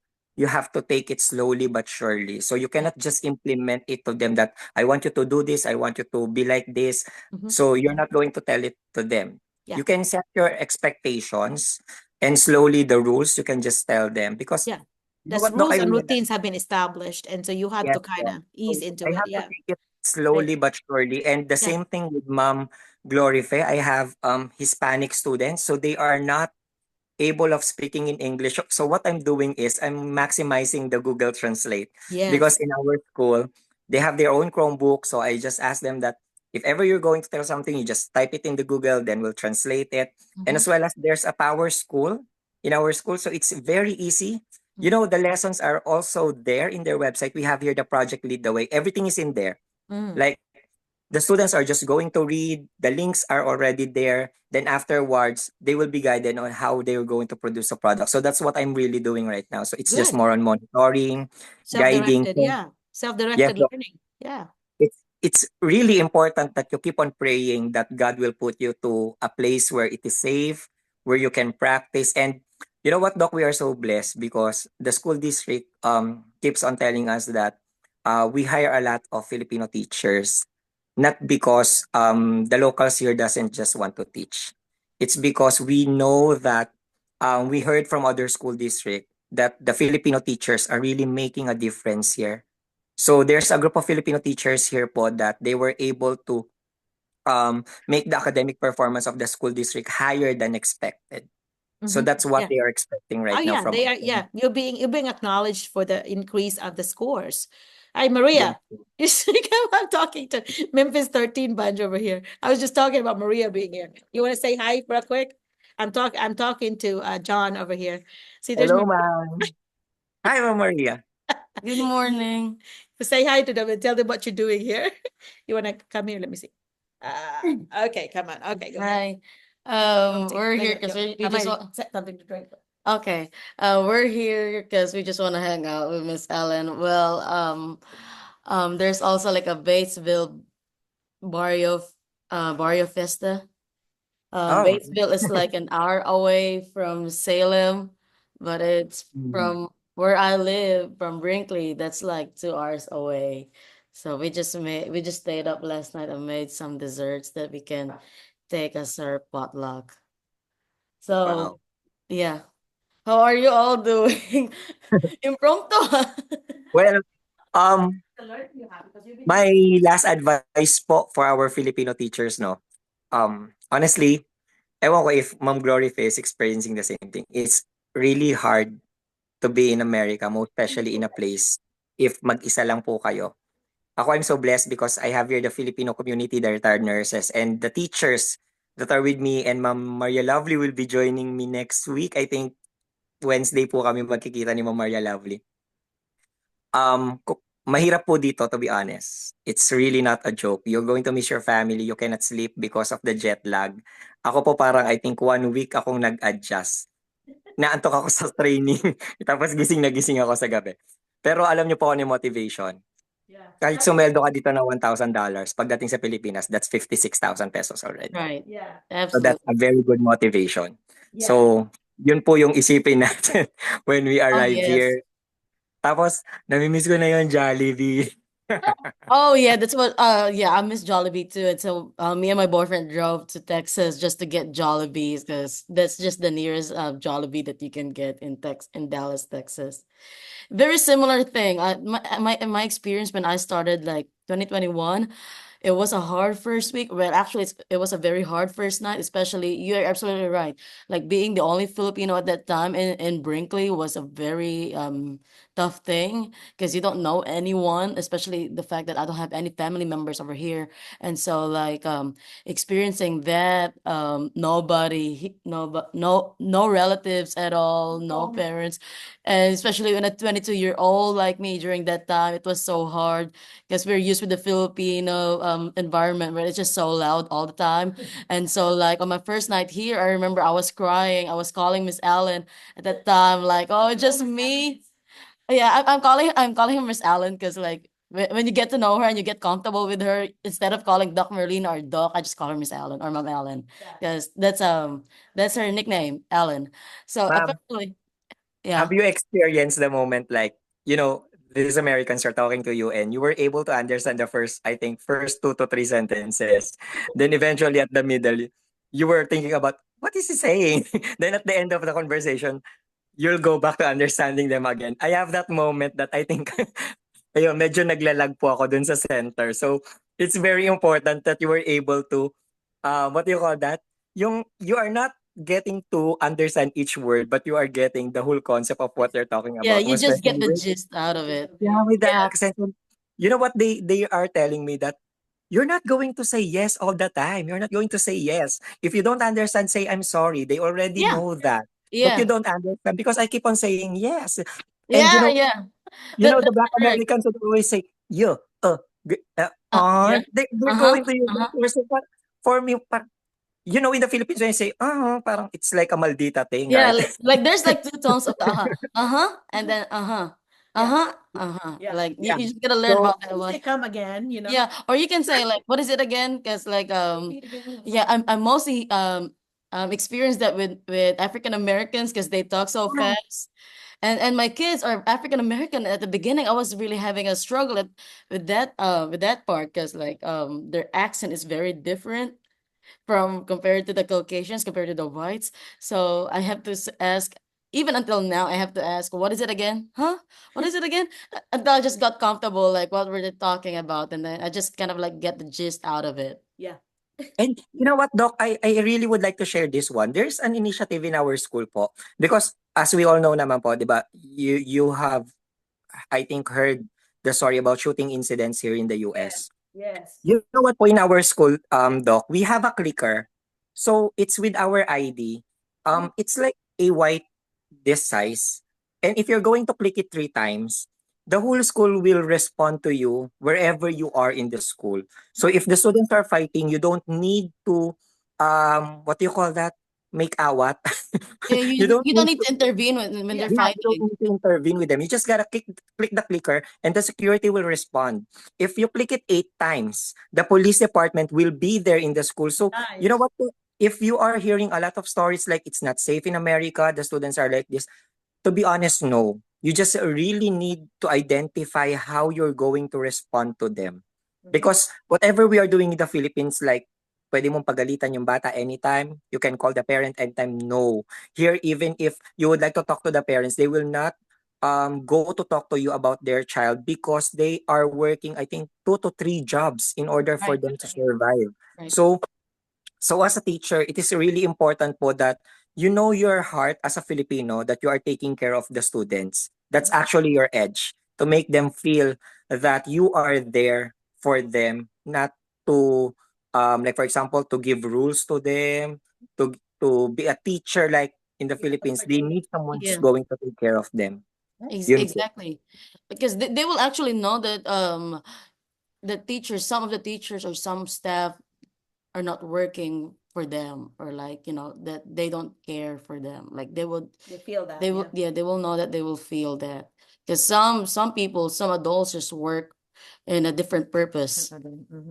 Yeah, some adults just work in a different purpose, and that is absolutely true. But I am very impressed with the fact that your school has something like that, like Clicker. the sense, Yeah. the clicker And even thing. in our gates, ma'am, you cannot enter the premises of the school without going through the metal detector. And the Mm, comfort rooms are locked. The yeah. students are not allowed to Oh, go to the okay. comfort rooms without the passes that are coming from the teachers, and they have to present it to the security guard because the security guard will accompany them to the CR because the students are fighting inside the CR. So Oh, wow. You mean that's restroom? their You mean yeah, that's restroom? their way of protecting the kids in fighting with one another. The security guards are going with them whenever they are outside because they are not allowed to stay in the hallway. So and you know what, Doc? I'm so happy because I talked to one of the administrators here and they keep on telling us that, the Filipino teachers are really good. So we are planning to hire more Filipino teachers next year. Nice. And we keep on Hey, telling them, yeah, give them my yeah, information. yeah, Doc. Yeah, I give keep on telling them, like, Here, yes, we can help you. We can go direct hiring. yeah, give the information of Miss Merlina about that one. Because I have 387 right now in my list. Yeah. Right, right. So like Doc. Apo, but now I'm establishing actually na the talk is within just me or the teachers and the school district. Oh, yeah. So that's what we right. are planning right now. Yeah, So we have to establish that one first because we are telling them that yeah, we are now in Normandy, we are now part of the school district. We are not just international teachers because Doc, we have teachers here also from Ghana and Brazil. Oh, yeah. So Wow, 5 of that's them and impressive. one from Brazil. Impressive. But 48 are from the Philippines. Oh well. Oh my God, that it really is a big school Very big. district. St. Louis is big. I know. Yes. So like, it's a very different scenario from where I'm from versus where you're Very from. small 'Cause school. we don't have security guards. We have SRO. It's just one SRO. School resource officer. Yeah, it's a school resource officer, like just one. We don't even have that clicker, but we have like that vape. what do you call that, vape sensor, whatever, because there's a Yeah. thing for vape, but we don't have things like that. And I guess I'm just thinking now, I better just count my blessings with the fact that I am teaching in a small school, in a very small school. And that's a very tough experience too, because She wants to move to a big city, so think about that twice. no, I kind of want to move to a Yeah. big city, because I mean, I'm from a big city in the Philippines. You know what, ma'am? One of my biggest problem in the school right now is I think in my list I have 25 students, but only I think around 3 or 5 of them is the only one who's coming to school. Oh my God. So the rest are absent In your because they have work at night. Some of them are in college already, even Right, though they are finalizing some credits in high school. So right, I'm thinking that I'm going to have a perfect attendance board in my computer lab, Yeah. and as well as I'll be providing like an achievement board and punctuality corner so that they can be motivated, and that way that if they will go to school they will be recognized, because I think that's one of the things that they lack. They, like, the teachers before are just keep telling them that they are not going anywhere, they just have to finish high school then work to McDonald's. But what I'm telling them is that you can be a professional someday. You can dream higher, not just going to McDonald's. It's good that you're working in McDonald's right now, but how about becoming a senator someday or the president of America? You will not be able to make it if you're not going to finish college. right. So if I'm going to do that, maybe that's actually my first step to motivate them to go to school, and as well as raise the academic performance of my Right. students. Yeah. That's gonna be a And tough thing because you have ma'am, seniors. how did you handle the students that are bigger than you? I mean, like, they're so big. They're all taller than me, even though I'm teaching middle school. Like one, the only I only have one student who's like shorter than me, and that's it. All of them are taller than me, and I don't care if they're taller than me. Like they always say, like because they always say like, Miss Corprado, I'm taller than you, and they will always do like that height thing, like try to compare our heights. And so like I would just like, well, I don't care if you're taller than me, but I'm smarter than you. Like I would just like, because I have middle school, Meaner okay, than you. yeah, I have middle school, and so like you kind of have, I sometimes like put my attitude like the way they act also. So like well, it's also coming from the fact that I've built relationships with them over the years. So like you can't just say that in your first year or in your first day, first month. So like you have to build relationship with that. So like they kind of like used to me with the fact that I roast them back as well. So and that's just a part of the relationship I have with them. Yeah. Because like at the beginning they might find that very offensive. Like, why are you saying that? That's mean. Things like that. Which is true. Like there are some words that they might misinterpret. Yeah, they are actually having troubles with our accent because they are telling like, you Filipinos you have your very own unique accent, and I just keep on telling them, you know what, we cannot just remove it easily because in Asia we have the sweetest accent and we have the sweetest language. So I keep on telling them, like, for example, if I say kamusta, it's from como estas, from Spanish. Right. So I keep on telling like them that our country is also very diverse. We have been colonized by America, by um Spaniards, and as well as Japan. So we are a Right. combination of, yeah, and we right now we are under K-drama seasons, you know.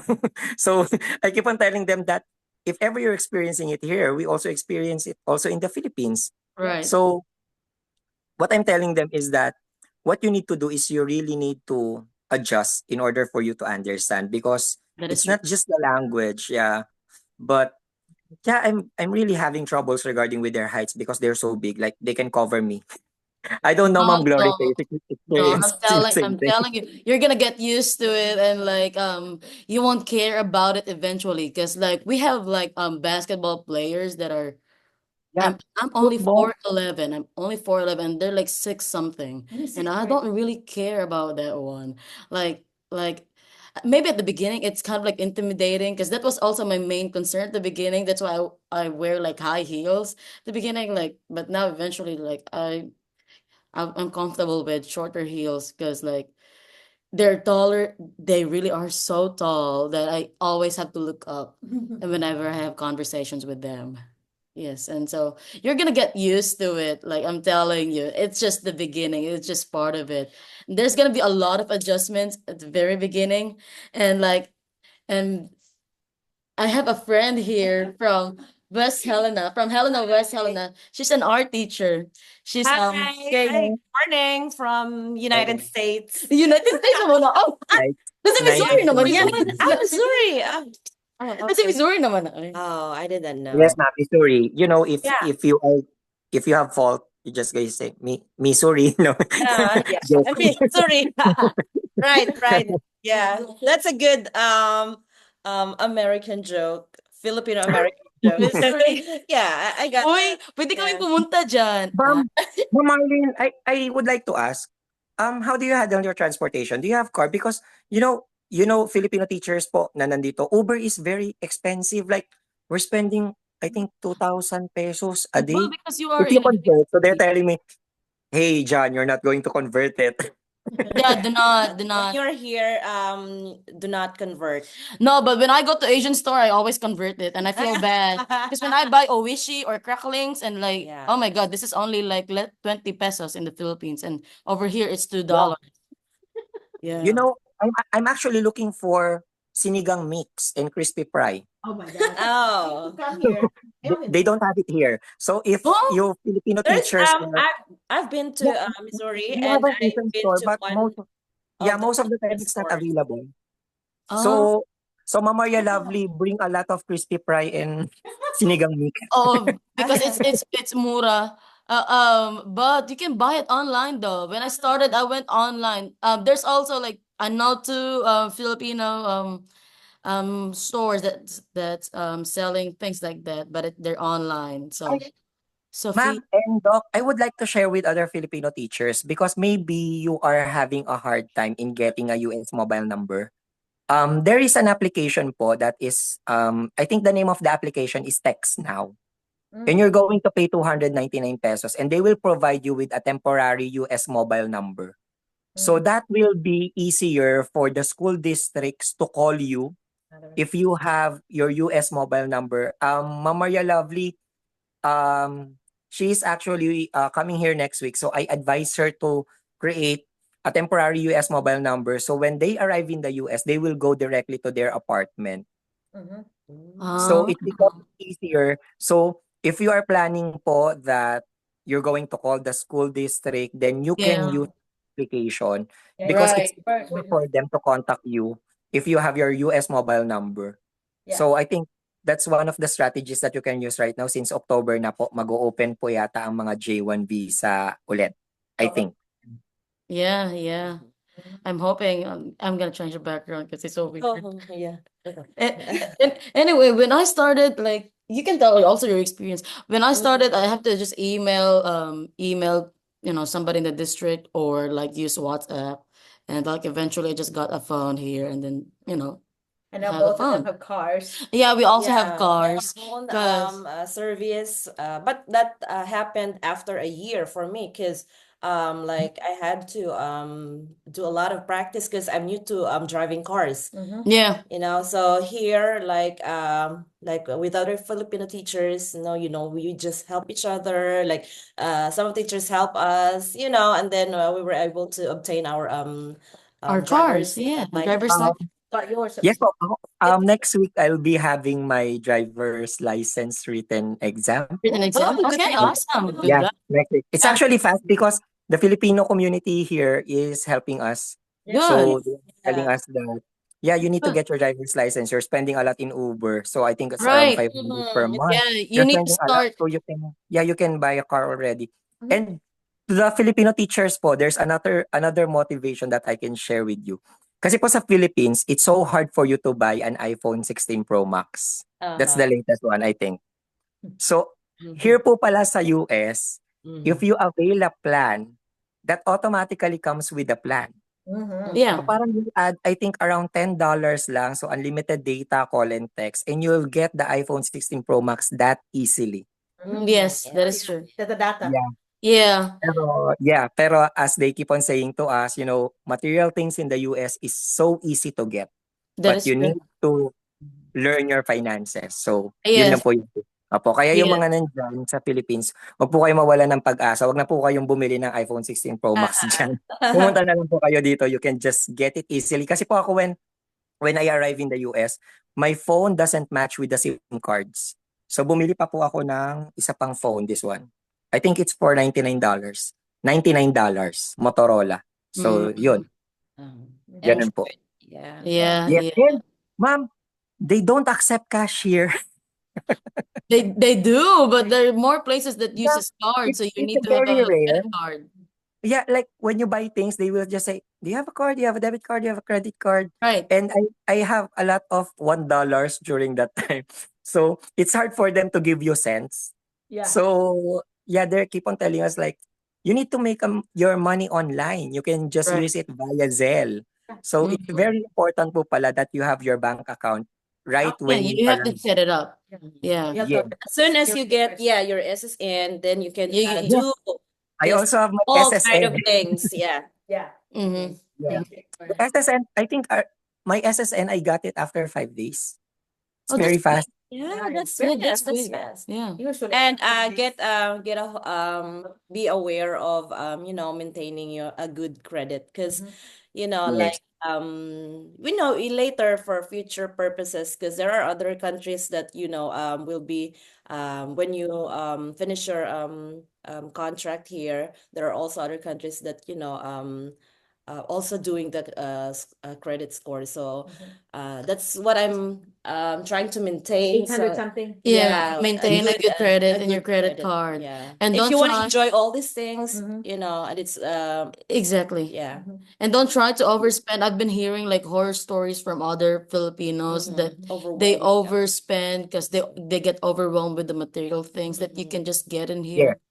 30%. Don't buy it if you don't need it. Yep. Yes. You cannot afford to pay it in full, right? Yes. Mhm. And you know what I would like to highlight po with the Filipino teachers that we have here right now. Before you submit your resume and before you go through with the interview, make sure po that it was checked by Dr. Merlina. Because during the first time that I am applying, I always get unfortunately emails. But when I submit it to Doc, that's the time that I receive a lot of interviews. So I need to select which of them are the best school district that I'm going to continue. So it's very important po that you have your resume, you have your cover letter, and you have all the documents, like for example, the FCE and the teaching license. Thank you very much, Doc, because you informed us that we need to get a teaching license in Maryland, because I think I get it in March, and in April, they're already requiring praxis. So when I arrive here, the school district is asking me, "How are you able to get a Maryland teaching license? Did you take the praxis?" I said, "No, because before they issue that, sabi ko, I'm part of International Teacher Support in America, and Dr. Merlina informed us that we need to have our Maryland teaching license." So I applied right away, and they keep on telling us, "Oh, you're very good. You're very bright. You're very smart. That's How a are you able wise to move, get that because first?" most of the teachers, they wait until they get here to get Get it, the because license. the school advise you. It depends on the school. They have their own Rules. everything goes according to their terms also. So in our case, like I already passed the TOEFL, so I'm on the process of obtaining my praxis. So yeah, and the school district is really putting a lot of effort to really support the teachers.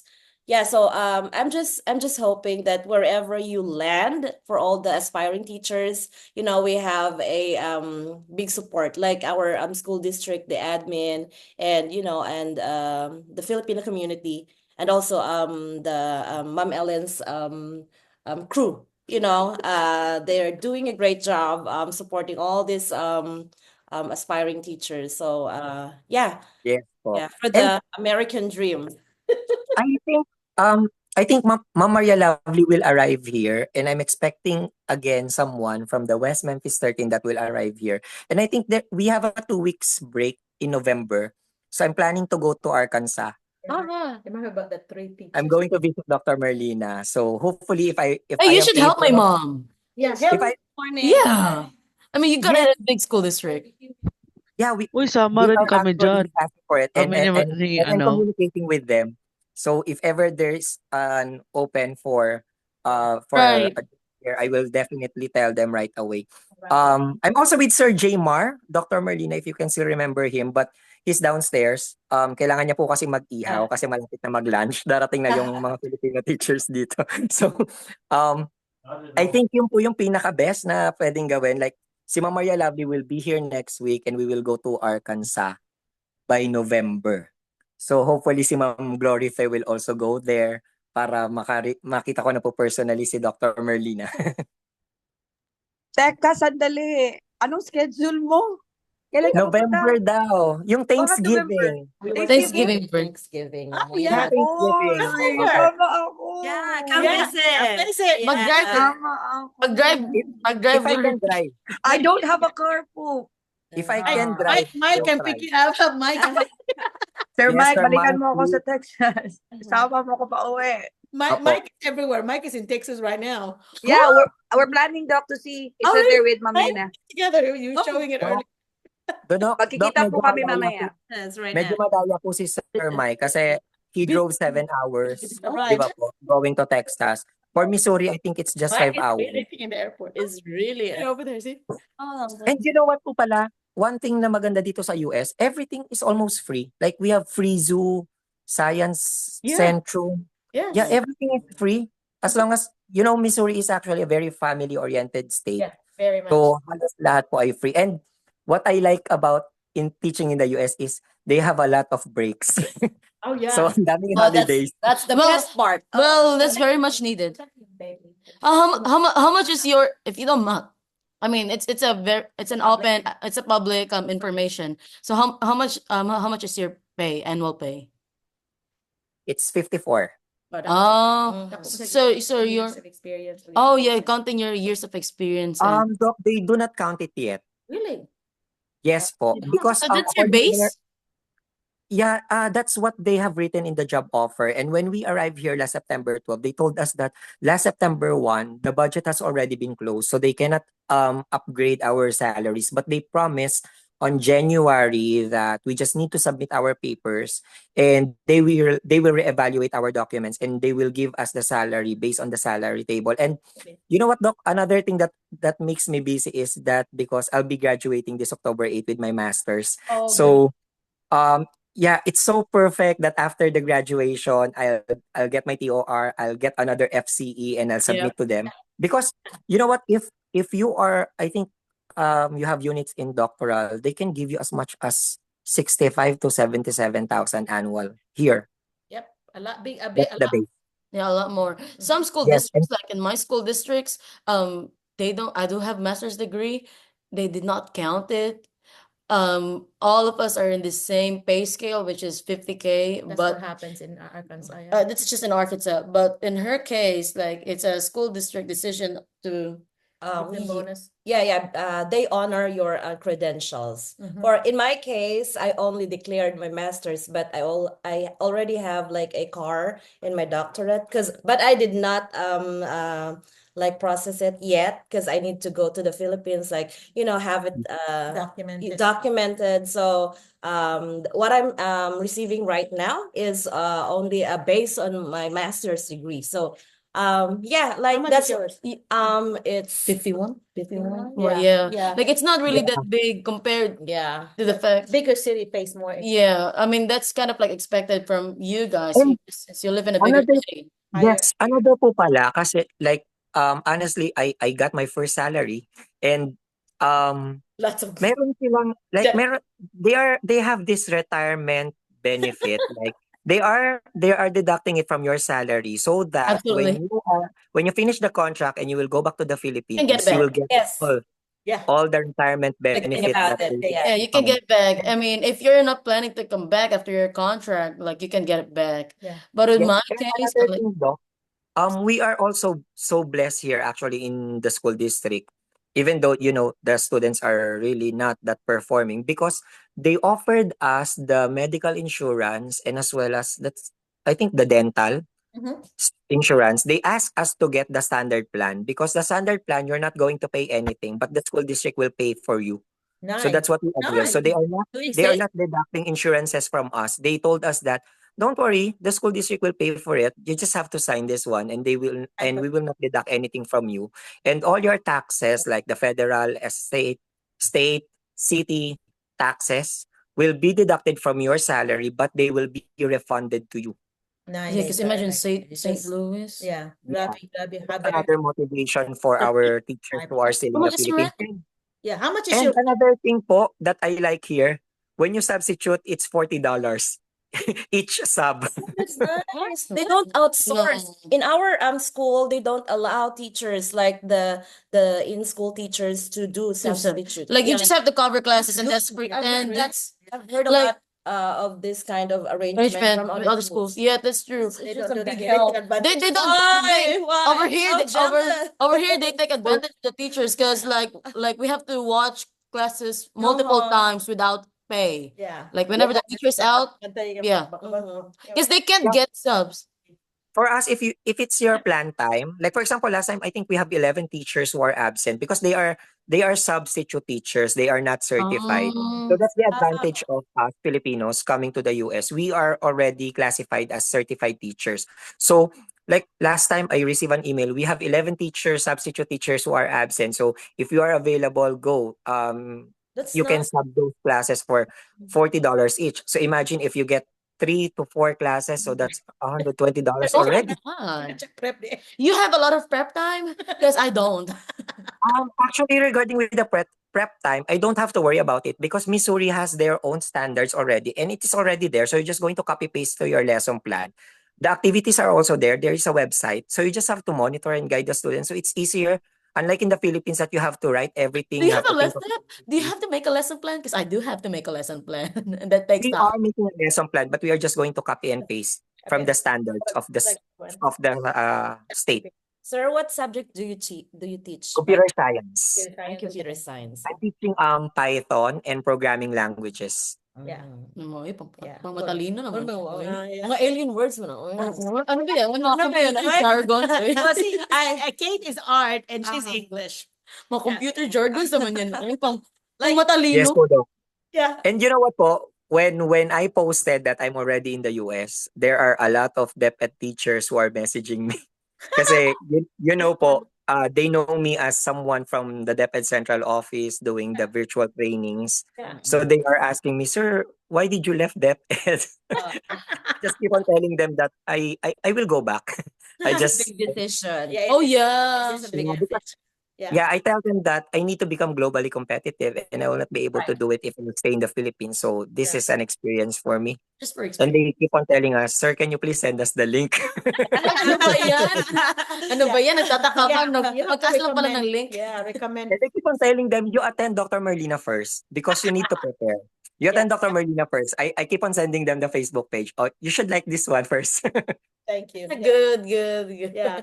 Well, anyway, you have to eat breakfast, so I'm gonna have you to go away. So Yeah, we're Thank gonna you, end and Bye. It's Yeah, so nice meeting with you, Yeah. Sir John. Yeah, John. John. Yes, po. Yeah. So, thank our you. Philippine You're students po, prepare They nyo have na to po eat yung mga their documents. breakfast. They have to eat their breakfast because we're leaving in 30 minutes. So Yes, I'm po. going to stop in 20 minutes because we have to go to a party. But they just woke up, so they need to eat breakfast. But anyhow, thank you, John. You're awesome. You are so awesome to facilitate with us and talk to Kate and Maria. They're always going together somewhere, and Maria's boyfriend's always with them. So the three of them go together everywhere.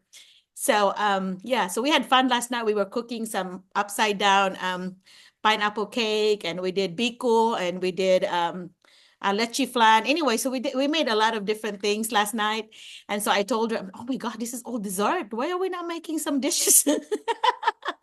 So that's why we're taking to the party cupcakes because of the kids, and so anyway, so we have this. So John, if you have an opportunity there to go, you said you have Filipino community. Make sure that you do go to those because I think those are really important places to go. And that's why I invite them. Like I do here in Batesville, and that's where we're going today, and then in Mountain Home, and that's where we're going next week. We have like get-togethers like that, Christmas, and I MC those things. So I have two places I MC, so I invite everybody. And like I think the last 2 years, I invited them to be the one responsible for the games.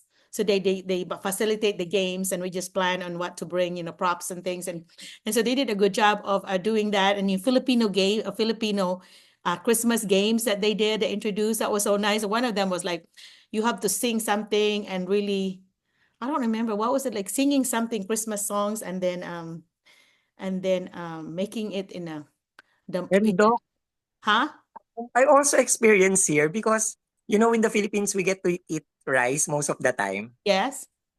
During the training they offered us lunch. Like they tell us we are going to treat you for lunch. And when I open the lunch, I think it's pizza. And the next day it's sandwich. So I'm so sad because I was actually expecting for Right. rice. Then they tell us, yeah, it's the lunch here, so you have to eat those. Then they have yogurt. Yeah. So when I finished the training and I went home, I started to eat a lot of rice. Well, yeah, and you don't ever get over that because I'm been here 37 years and I still eat a lot of rice. I really do eat a lot of rice, and so 3 times a day for a long time, and now I'm down to one a day. I'm trying to lose weight, so I'm doing brown rice now. But used to be, I remembered in the 1990s, I thought of those things like you said, pizza and all those as snacks. Like I don't feel like I have lunch until I have my rice, right? For a long time, I always thought of them as snacks, but really they're the actual meal for them. But to me, I'm always like, well, when you're before you get your rice, you can eat these other things. But no, in the US, that is your food. That is your meal, right? And it is disappointing when you go to all those things, like sack lunches and whatever. It's always sandwiches. It's never rice. So you have to bring your own rice and try not to bring any dried fish or anything stinky because they will be talking about that. So you can eat your dried fish at home, but do not bring it to school, especially if you're going to microwave it. We had one teacher that did that, and an administrator shared with it like, oh my gosh, Merlina, this teacher brought this really stinky food and then microwave it in the lounge, the teacher's lounge, and the whole lounge was like so stinky. And I'm like, oh my gosh, we need to make sure we tell our teachers not to do that. It's common sense anyway, right? But some of them, I guess, don't have that. They think it's okay because in the Philippines, we're okay with the smell, right? But not here. Now, I don't even cook these things inside my house. It has to be cooked outside because I do not want that stinky smell in my house, So yeah. So anyway, well, John, thank you so much. This has been so good. I mean, it's very inspirational for others to hear about the experiences you have. I want some comment from others. If you have any questions to John, this is an interactive Zoom, you guys. You need to talk to him and ask him questions or comments on what he shared. Any of you. Giselle, feel free to call somebody, Giselle, who wants to talk or you want to share something because you would like to have a feedback. Or Arnell, you want to do that? Actually, Doc Marlina, I was invited with the Filipino community at Missouri last week. Oh, okay. Yeah. We had our grocery there together with my friend Alex, and I met Peck Collins, a Filipino who married America, Okay. and she invited me to one of the community at St. Louis, Missouri. There is a group page. Then I'm hoping this week we can go there at St. Louis, Missouri, and hoping also that I can meet John. Yeah, you need to exchange information, you guys, because that would be good for you all to communicate. You can put it in chat here, or you can contact each other. Yeah, and if you can email me, either one of you, and I'll share with you some information if you don't want it on recorded right here.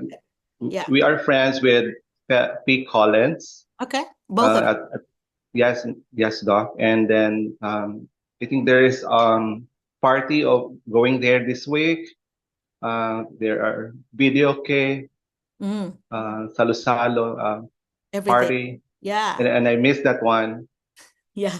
Well, that's what my husband, being American, he would always say, Filipinos, you always have an excuse for a party. Anything you have a party. And I said, yeah, well, that's what we do. We're social animals. We're always like getting together because that's your happy times, in my sister, one of my sisters live in Dallas, so she lives in Dallas, and pretty much every weekend they have something going on. They have like an event every weekend. Yeah. They are asking us, Doc, why they are telling us, why you Filipinos are really good singers? Then I keep on telling them, because in everything that we do, we sing. We go to the comfort room, we sing. We are washing the dishes, we are singing. And in the Philippines, if you don't know how to sing, like, you're not part of the family, so you just have to practice. I feel that, John. I feel that every time these teachers would come here and have this little singing thing, I do not know of course, I don't know the Filipino ones. I've been gone 37 years. And I'm not a good singer either. So I'm like, how I help is I just like if I know the words, I would do that, but no sound, because I would just mess up the whole, I cannot sing at all. You have to be humble enough to know I cannot dance, I cannot sing, I can talk, but I cannot dance and I cannot sing well. So yeah, it's you have to, I guess you have to like, I don't drink enough either to get drunk and then do it. So I've got drunk once in my life. That's it. And here in America, because I was mad at my husband, I kept stealing his drink, thinking it would not affect me. And I'm like, after that, I start crying and looking for my mama. I was 21. I just got here Yes, Doc. 2 years later. That's why I'm telling them that actually not all Filipinos are good singers. Like, for example, me, I would like to sing. I would like to become a singer, but God lead me to become a dancer. So Oh yeah, you are a dancer. That's right. You and Erwin, huh? You like to dance. Do you have some yeah. TikTok? Do you have some TikTok videos you're dancing? I know Erwin does. Before I have, but I wasn't able to match the energy of Sir Erwin. He's actually better. Is And Erwin which state is Erwin? Which state is he in? I don't know, Doc, if he's here. I Is he think he's not here here. yet? Is he attending here? Because I don't know. I didn't know this. I know some of you He came. was here a while ago, Doc, but Oh, I think he was gone. I think he has doing something. okay. Well, do you remember what state, Giselle, that he's in? He did not disclose it, Doc. Is that Yet. Missouri? I thought for some reason I thought it was also No. Missouri. I don't know. Anyway, I don't remember, but I just know that you are very close to Arkansas. You're not very far from Arkansas. That's why I told in some of my earlier Zooms that if you want to be in a state where it's not very cold, look at the map of the U.S. and make a line from Arkansas all the way across. Because once you go above past Missouri and up, like South Dakota, North Dakota, and all that, they're really, really cold. These are some places where you can bury a car with the snow. Here we have a pretty mild weather. Missouri is mild and Arkansas is mild, which means that we could get a snow 2 or 3 times, but then it's not very heavy. Like, Yes, Doc. I think Doc, Ma'am Charity has a question. yeah, go ahead, Charity. Charity Limpag. Yeah, go ahead, Charity. Go ahead and ask us. Is Charity still in the Philippines? Yes. Here. Yeah, No, Charity. hi, Doc. Hello.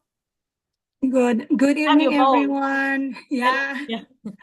Yes, Doc. And this is really my first time to talk because Sir Mike, he was asking me to talk. Okay. Yeah, so I am here now. I just reached US last August 6th. Oh, congratulations. I have been attending your Zoom meetings way back 2023. And I am just I'm just so grateful with a lot of learnings that I got with this platform. And I really got in because I really want to thank you, Doc, personally.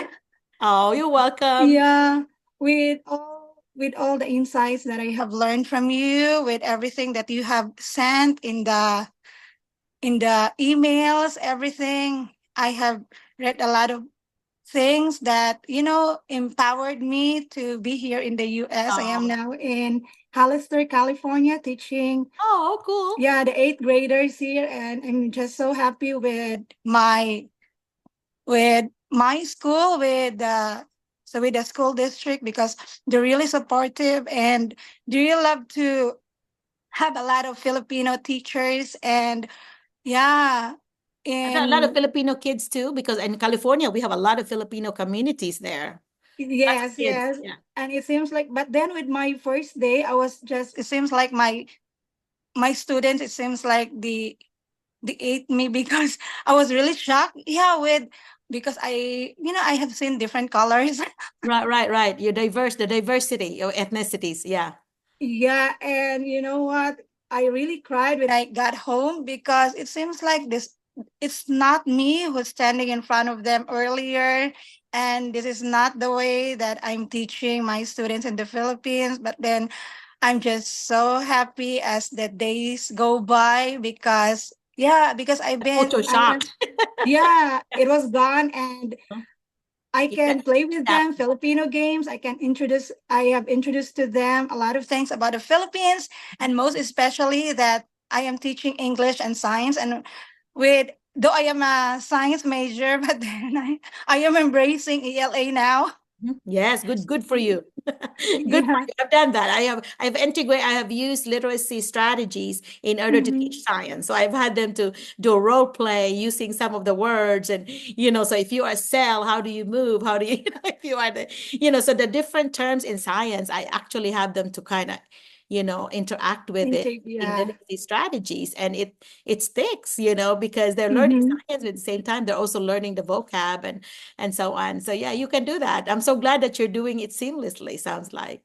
Yeah, and also with my first period, August to that was last week, from August to last week, we had this in our ELA. It talks about immigrations.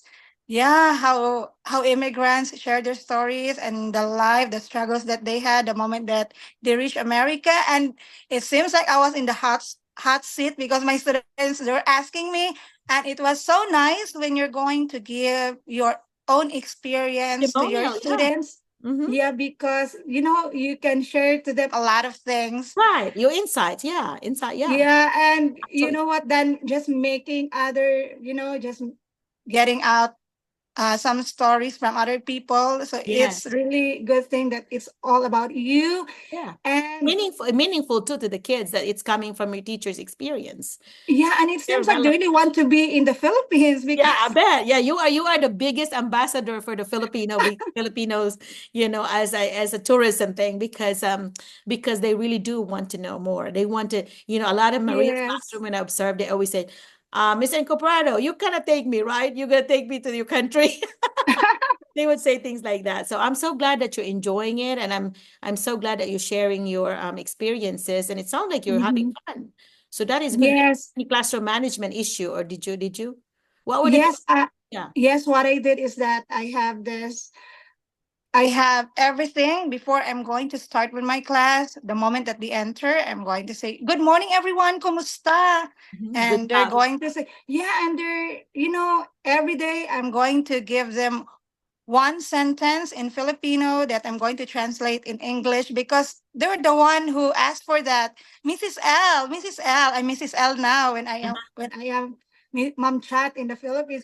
Mrs. L, can you give us Filipino sentence or sentence a day? Then you're going to translate it in English, and that's the one that I am making, and that is why I'm just so happy. And it seems like it feels like I'm just in the Philippines the moment that I'm opening my door and I'm going to say good morning, and they're going to say magandang umaga, Mrs. Oh, L. that's so cool. I'm so proud of you. That is great that you're integrating our culture in your classroom, and that is the way it should be, because it is a cultural exchange after all. So sounds like that is good that your kids are enjoying it too, because they love learning new things like that.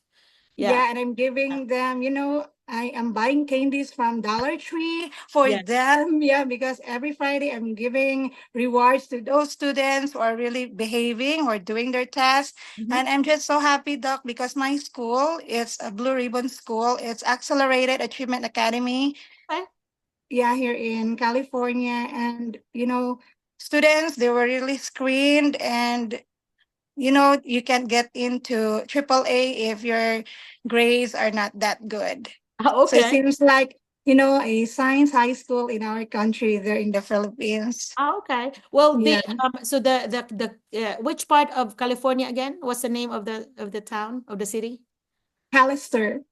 Okay. Is that closer to any of the big ones like Los Angeles or San Diego or San Francisco? Are you close? San Francisco I've been to San Francisco when I got my first paycheck. How far are you from San Francisco? It's just almost 2 hours. Well, that's not bad at all. That's because like Maria and them that just talked to me, they're 3 hours from me.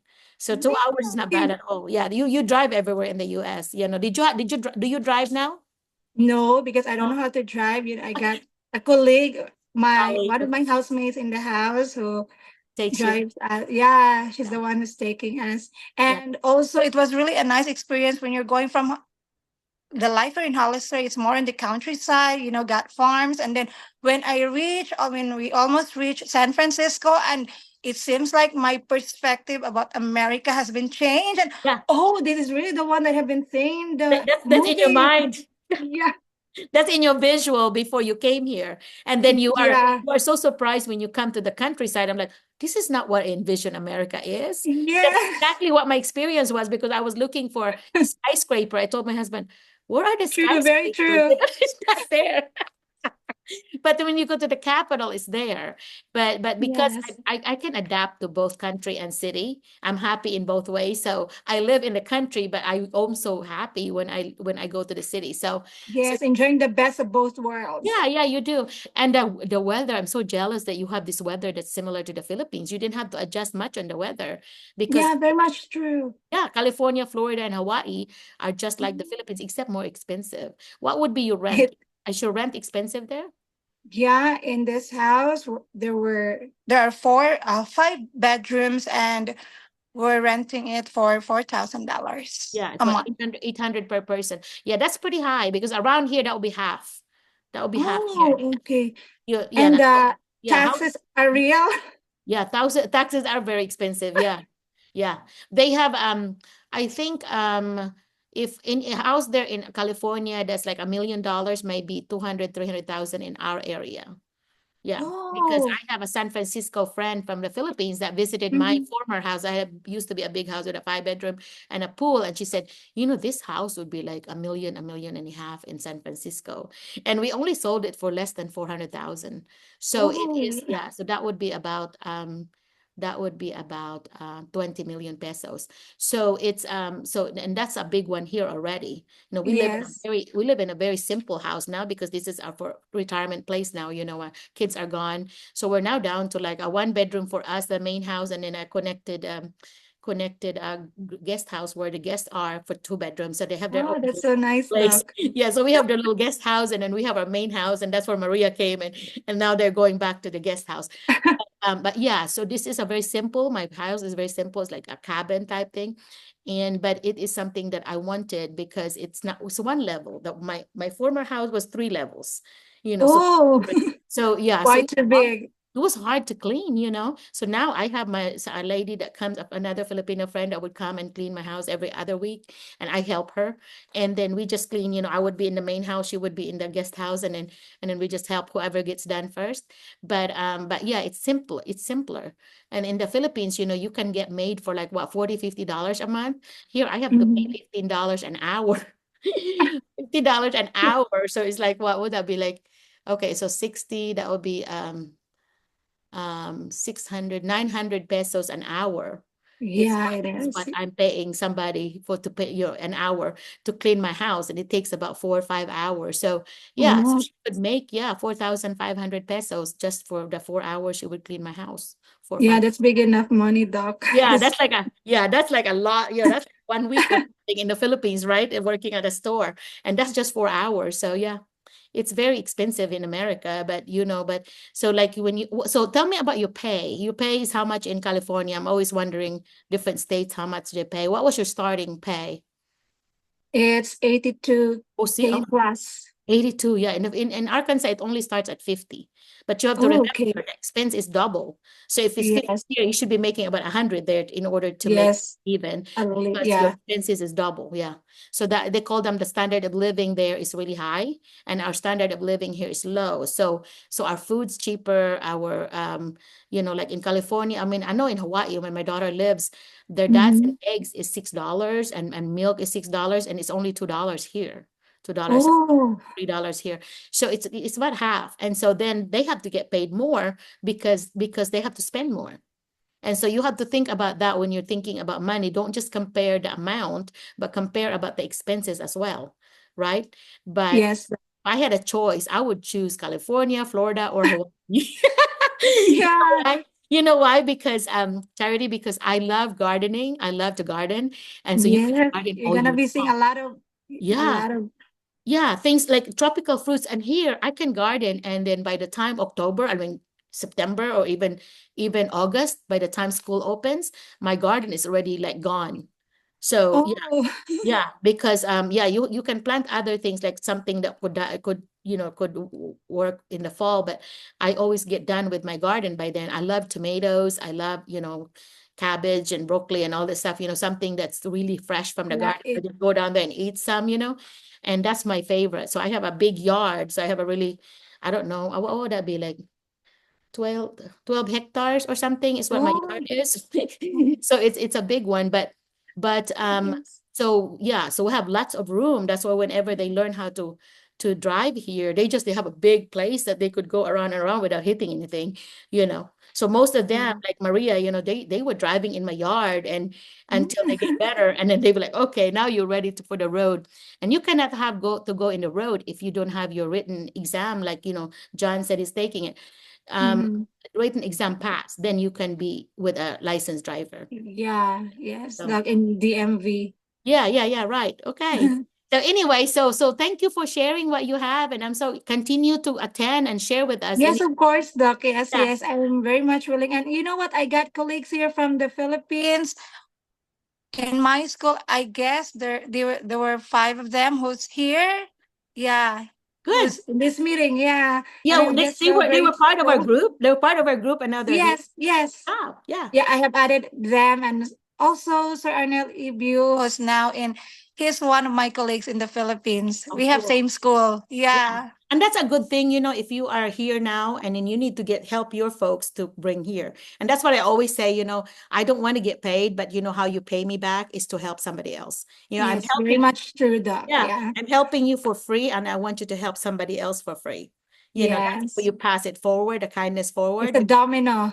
Yeah, it will continue to grow that way to help others, because that's what I felt like when I retired in 2016. I was only 48 years old, and I said, what Mhm. can I do to give back? Because I think America has been so good to me. What can I do to give back? And that's what I thought about, like, I need to help Filipino teachers to come here. And so that's why Yes. about 200 of you all are here now, all over the United States. Like you represent California. We have some Yeah. in Colorado, in Hawaii, in Florida, many in Florida, by the way. Oh, Yeah, we have a lot. been Missouri. into different states. Yeah, Yeah. Texas, lots of it, Texas. So it's so nice when I hear back and they email me. Sometimes they would show up here, but a lot of times they would email me, say, I'm I'm this particular place now, whatever. And so I would ask them, like, send me some pictures or whatever, I would love to see. But showing up in Zoom to me is like paying back, because now you're sharing your experiences. And as folks that are aspiring teachers to come here, that's very motivational, right? They're like, oh, okay, Yes, it is. yeah, Yeah. it's not just like you barking up to the moon. It's not going to happen. It's Yeah. happening. You're the testimonial, and Kate and Maria and John and Maria Lovely and Glory Faye, that this is doable, right? Excuse me. Yes, it is, Doc. And you know what? When I was still in the Philippines attending your Zoom meetings, I'm really, I talked to God that one day I'm going to share my experience. And that time I am in the US already, and it's happening right now. Thank you so much for the Yeah, you're opportunity. It welcome. is, Oh, you're yeah, welcome. Yeah, I'm because just so overwhelmed. well, you good. I I'm humbled, to play a little part of that because No, you yeah, made a big impact, Doc, not thank you. just a little one. Well, Yeah, you thank you. did. You did. Thank you, but Yeah, I think God uses people, and I felt like I was being used to help, and if that's you something I did. can do, Mm-hmm. and that's good. So you do the same, whatever talent you feel like you have, you're good at talking, and other talents you have, help others, right?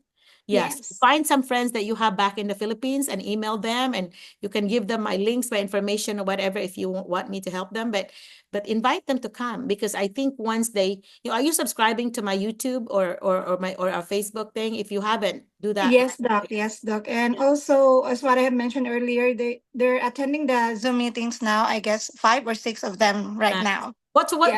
Tell me their names. I can watch for them. Let me check the participants, Doc, so that I will not be missing someone because they're going to message me in Facebook. And say, oh, Charlie, you're not able to mention me. Why is it so? We're not bestie anymore. Okay. I So got who it are they? here, Sir Arnel Ibio. Arnel. Okay, got it. Ma'am Gina Matthews. Ma'am Jean, hello. Oh, hello, We're still in hello, the Dee. Okay, Philippines. there Sir she is. Ibi is Hello, okay. in, yeah, he's in Chicago right now. Chicago, okay. Yeah, Ma'am Juliet Pabonita, Okay. still in the Philippines. Ma'am Maria Ginger Pilago, she is one of our classmates when we had our SPED days, because though I'm a science teacher, doc, I enrolled in SPED Good for for you. one school year, and it made a big difference to the way I'm dealing with my students, because You get a better understanding special needs. Yeah.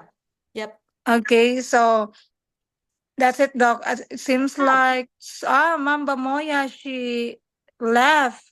Okay. That's okay. Yeah. They're sleepy. I'm sure it's already 11 there. Yeah, I said we need to end Yeah, it. it is. The next 5 minutes we're gonna have to end. So if any of you, thank you again so much, Charity, for sharing. You're awesome. Doc, no Yeah. worries, no Continue to worries. share. Okay. The pleasure is mine. Well, thank you so much. I appreciate you. Anybody Yeah. else that want to talk while we're here? Because we have 5 more minutes, and in a classroom, you need to always have a time alert. You have to tell students like we have 5 more minutes, last 2 minute warning. Those time alerts are really good for the safety part of the students feel safe. Yes. They know that you're not just gonna end something real quick. You give them a time alert.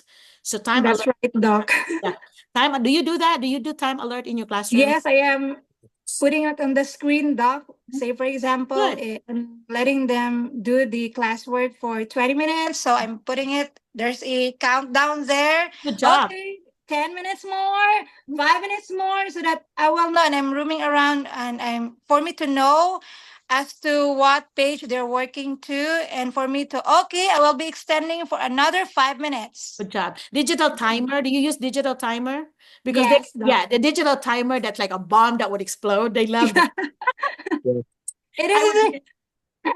And when it's almost time, say for example, seconds, then you're going to say, 3, 2, 1. Yeah, they will count down. yeah, But yeah, that's the beauty in America, though. Most classrooms have smart boards. So it's all, your screen are all coming from your computer, and you can just put everything in there. Your Blue-Kit, your games, if you have Jeopardy Labs, any of those things that you play, it's very readily ready because it's always ready for you because you have a smart board, right? So you have to learn that when you first get here, like, oh my gosh, everything I is. was shocked. I don't know how to do it. So did you have somebody help you? Charity, somebody helped you, your mentor helped you? Yes, my colleagues in AAA, the seventh grade and the eighth grade teachers. Yeah, they're helping me out because there are just 5 of us in AAA.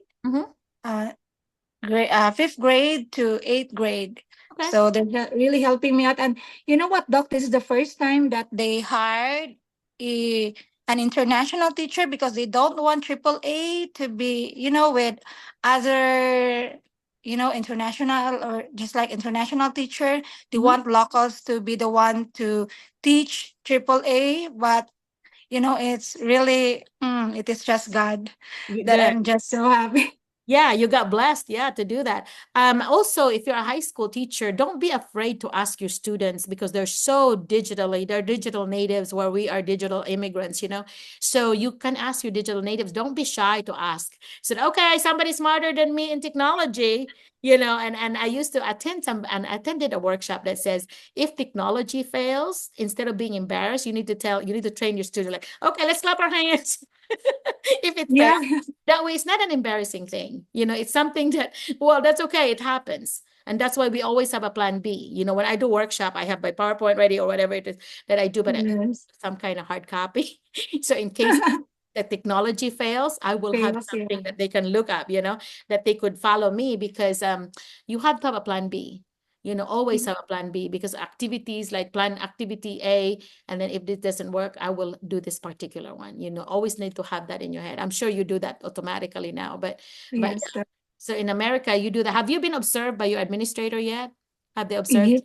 Yeah, it seems like the observations here, you just, get inside your classroom directly without telling you. Yeah, they like just with come the in. one in the, Yeah, And that is very normal here. That's very normal. We tell our teachers, especially that I'm a, instructional coach. So, and when I was administrator, I tell them, I'll come in and pop in your classroom. That doesn't mean I'm going to evaluate you. I'm just going to observe and see what I can do to support you, because then I know how to offer my support when I have watched you. And so when we do our PLC, or professional learning community meetings every Wednesday at that time, then I would actually be teaching them some strategies based on what they need. I show them a 3 to 4 minute video, for example, about what good teaching is. And I will make them like a graphic organizer where they take notes, whatever, but that same organizer can be used in their classroom. And so I'm actually more a model teaching in front of them. And so I would use different strategies in front of them, and which they would follow and use in their classroom. So a lot of times when I go, That's awesome, Doc. That's yeah, awesome. that's something similar to what I just did with you guys, last week. And Jet would say, like, Mom, did you share this graphic organizer? Because 5 of my 7 teachers use this one. And I would just tell them, you can use this or not. Or not will be the 2 favorite words that you should use when you don't want to sound bossy. You tell your husband, your boyfriend, or not. You can do this. Yes. Yeah. All right. So I will have to close up to 2 more minutes. So Charity, thank you. And who else have not talked here? Thank you. Bye-bye. Thank you, Doc. Yeah, thank you. Alma, I've not talked to you, Alma. I don't know if you want to talk. You don't have to, by the way, just like in a classroom, don't ever force your students. If they don't want to, just respect that. And you can usually, I make a deal with them like, hi, I know you said no right now, but like next week, when I call you, I hope you do say yes. Of course, quiet, like privately, I would tell them that before they leave, because you don't want them to be always quiet. You want them to be able to express themselves. But I would never put them in a spot, like, your flight or fight, thing where they just be mean to you or rude to you because you put them in a spot, where they have to, to flee or to just be mean to you, to be rude to you. You don't want to put yourself in that situation to argue in front of a student, never. Because then you don't come out from the sense of loving them, of caring about them, if you're going to embarrass them, right? Especially middle school and up, because those are the times when they are so sensitive about their reputation, about what their peers think about them. So if you're going to be embarrassing them, they're going to make sure that you also look bad in front of their peers. You don't want that at all. You don't want to be going in the mud and wrestling with a pig kind of type situation. So yeah. So Gina, any of you guys, you want to talk? You're welcome to Gina. Charity mentioned you. Do you want to talk to me real quick? Charmaine, I know you said something about Doreen had invited you. Tell Doreen thank you for me. That's very nice that you attended. I hope that you did learn something. So Gina or Charmaine, if you want to talk, feel free to, or not. You don't want to be. Sometimes, when it's your first time of attending here, it's really very natural and normal not to feel like, oh, I can talk now. Maybe I just want to listen today. And then later on, when you feel more comfortable, you may want to share and talk. And that's okay too. Okay. And so that should be that way in the classroom. I try to model things here that I would want you to model in your own classroom, respect for students, respect for your Zoom audience, and listening to them and listening to their input. My problem always when I was teaching, and vulnerability breeds trust. So I want to be vulnerable so you can trust me. But my time management was always an issue with me. So I always had a student be my time manager, like, set for 10 minutes. And then when the little timer goes off, then I will do my 2-minute, student interaction, because I forget the time. Just like here, I forget the time. That's always a problem for me. Another problem is wait time. You're supposed to wait before you ask the question, and then you pause again before you call somebody. I don't do that. I'm like, I want to be efficient and do this, but no, you're supposed to give them processing time. You'll find out that some of your struggling students, you might be asking number 2 already, and they're raising their hand. They're still answering number 1 because they were still processing it, and you did not give them enough time to process. And so think about the struggling learners in your classroom in order to pause. So I catch myself trying to do that, but I know that you're really smart teachers. I don't have to feel like in this classroom where I really have to have your process. But you have to know, I'm Filipino. I am Cebuano. Bisaya lang gyapon kay ko, kay bao lang gyapon ko Bisaya. So I still know how to speak our language. I wish that I made my kids, my own biological kids, bilingual, but I didn't. but I remember, and this is what you're going to experience when you get here. The first year and a half that you're here, you're going to catch yourself translating from English to back to your language, to the native Filipino language, and then back to English again. You're going to catch yourself doing that, and then it becomes automatic. So you have automaticity and fluency and all that, and that becomes automatic to your brain. And how I knew that I was there, because, I talk in my sleep, according to my husband, and I start talking in English. I remembered my husband would say things like, oh my gosh, you were doing a whole lesson, like you were having a class in your dream. And I was talking English 100%. So that's how I knew that when I started thinking in English and I started dreaming in English, I knew I was that fluent in English already, that I have immersed in the language. And you'll get there. You will get there. At first, it's hard at first because you really had to, be intentional and be, like looking for the right words kind of type thing. But it's very automatic. Like right now, there's no way I'm translating because you can be, you can talk fast. And what I'm catching myself do is when I'm excited about something, the faster I would talk. So I have to like, okay, Merlina, you need to slow down because some people need to process some information here before you start talking again. Yeah. Anyway, so nobody's talking, so I'm just gonna have to say bye-bye then. We have to leave for the party. So thank you, and we'll see you again so this is the 5th, so we're gonna skip the 12th, and we're gonna see you on the 19th. So we always skip on every other Saturday. So the 19th, I'm hoping to get some Mike to make me some posters. So if you are wanting to become my guest speaker, we'll put you in a poster to be a formal guest speaker. Like if you're already here in the US and want to share some things, like John really did an awesome job and sharing, and Giselle really did an awesome job, all those speakers here today. I love that to happen. I love that to be planned so that oh, this like Mike is special ed teacher. And so they have different areas of people that, today that talked. Different areas from technology, John, from to social studies and so on. So anyway, different ones. Erwin left before we got to talk to him. Erwin is a math teacher, really good dancer. And so anyway, all right. So I will say bye-bye and thank you so much for staying up for us and talking to us. Charity, awesome job, girl. And so Giselle, thank you for co-hosting, okay? So Alma, I like your background there, Alma. So Thank you very much, Doc. yeah, love that. So my cousin Fran, you're always awesome here, coming here. Berlin, thank you, Berlin. You speak for a little bit. Maria Lovely and Maria Ginger. Ginger, you're new. I just now noticed. Okay. So Maria Ginger just came in, and Gina, Amy. So Charmaine. All right. Well, thank you again. Hope to see you in 2 weeks. Okay. I will email you if I don't have your resume and cover letter, which means I don't have your email, you're not going to get the link to this recording. So you might want to visit our Facebook or our YouTube. So search my name and Itza, ITSA. And then you can always reach out to me by McCulloughMerlina@gmail. And then that way I'll put you in my distribution list. So anything I send out, you will get. Okay. And one question, Doc. Yeah, I have go ahead. one question for you. Yeah, go ahead. Do I need to send another resume for this new school year? Oh, no, you don't have to. If you want me to help you edit, you can tell me. You can email me and say, hey, can you help me edit? I didn't get any interviews. And that's why some of you would do that. Like something may be too long or something may be missing in your resume. A thing that's missing usually is like three references in the bottom of your resume. Make sure you have that because you won't get an interview unless you have your three names, maybe 2 supervisors and 1 colleague, or supervisor, a colleague, and a friend. And then make sure they have their email and phone number because they won't give you an interview unless they have contacted those 3 people. Okay, so that's something that's missing sometimes. Yeah, and don't put those personal information. Don't tell us how much you weigh or what your religion is and your parents and height and weight. Don't do that. Okay, don't put those information. I see those in the resume. So if your resume is like that, please edit it. Okay, because I usually say that please edit this personal information and only include, don't put your age either. So just put your professional information in.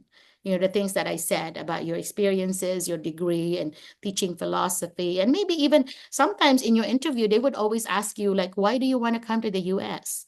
And don't say because of the money. The money should be the last part. It could be the cultural exchange, the things that you learn from the American students, American colleagues, and the things that you offer to learn to teach them. So it's a cultural exchange. Make sure that is a priority. And then if they ask you at the end, do you have any question for us? Do not just say no. Say, what kind of professional development or PDs do you offer for new international teachers? You know, things like that, that you show that you are a learner, you know, a growth mindset person, you want to learn. So always ask a question. Do not just say, no, I don't have a question. Ask them. Do not say, what's your pay? Don't ask that, because it's going to be in their website. Good morning, Always look at the everyone. website. Okay, Charity. So after you, bye-bye, okay? All right. Yes, Thank you so much. bye. Okay, bye-bye. Hi, Doc.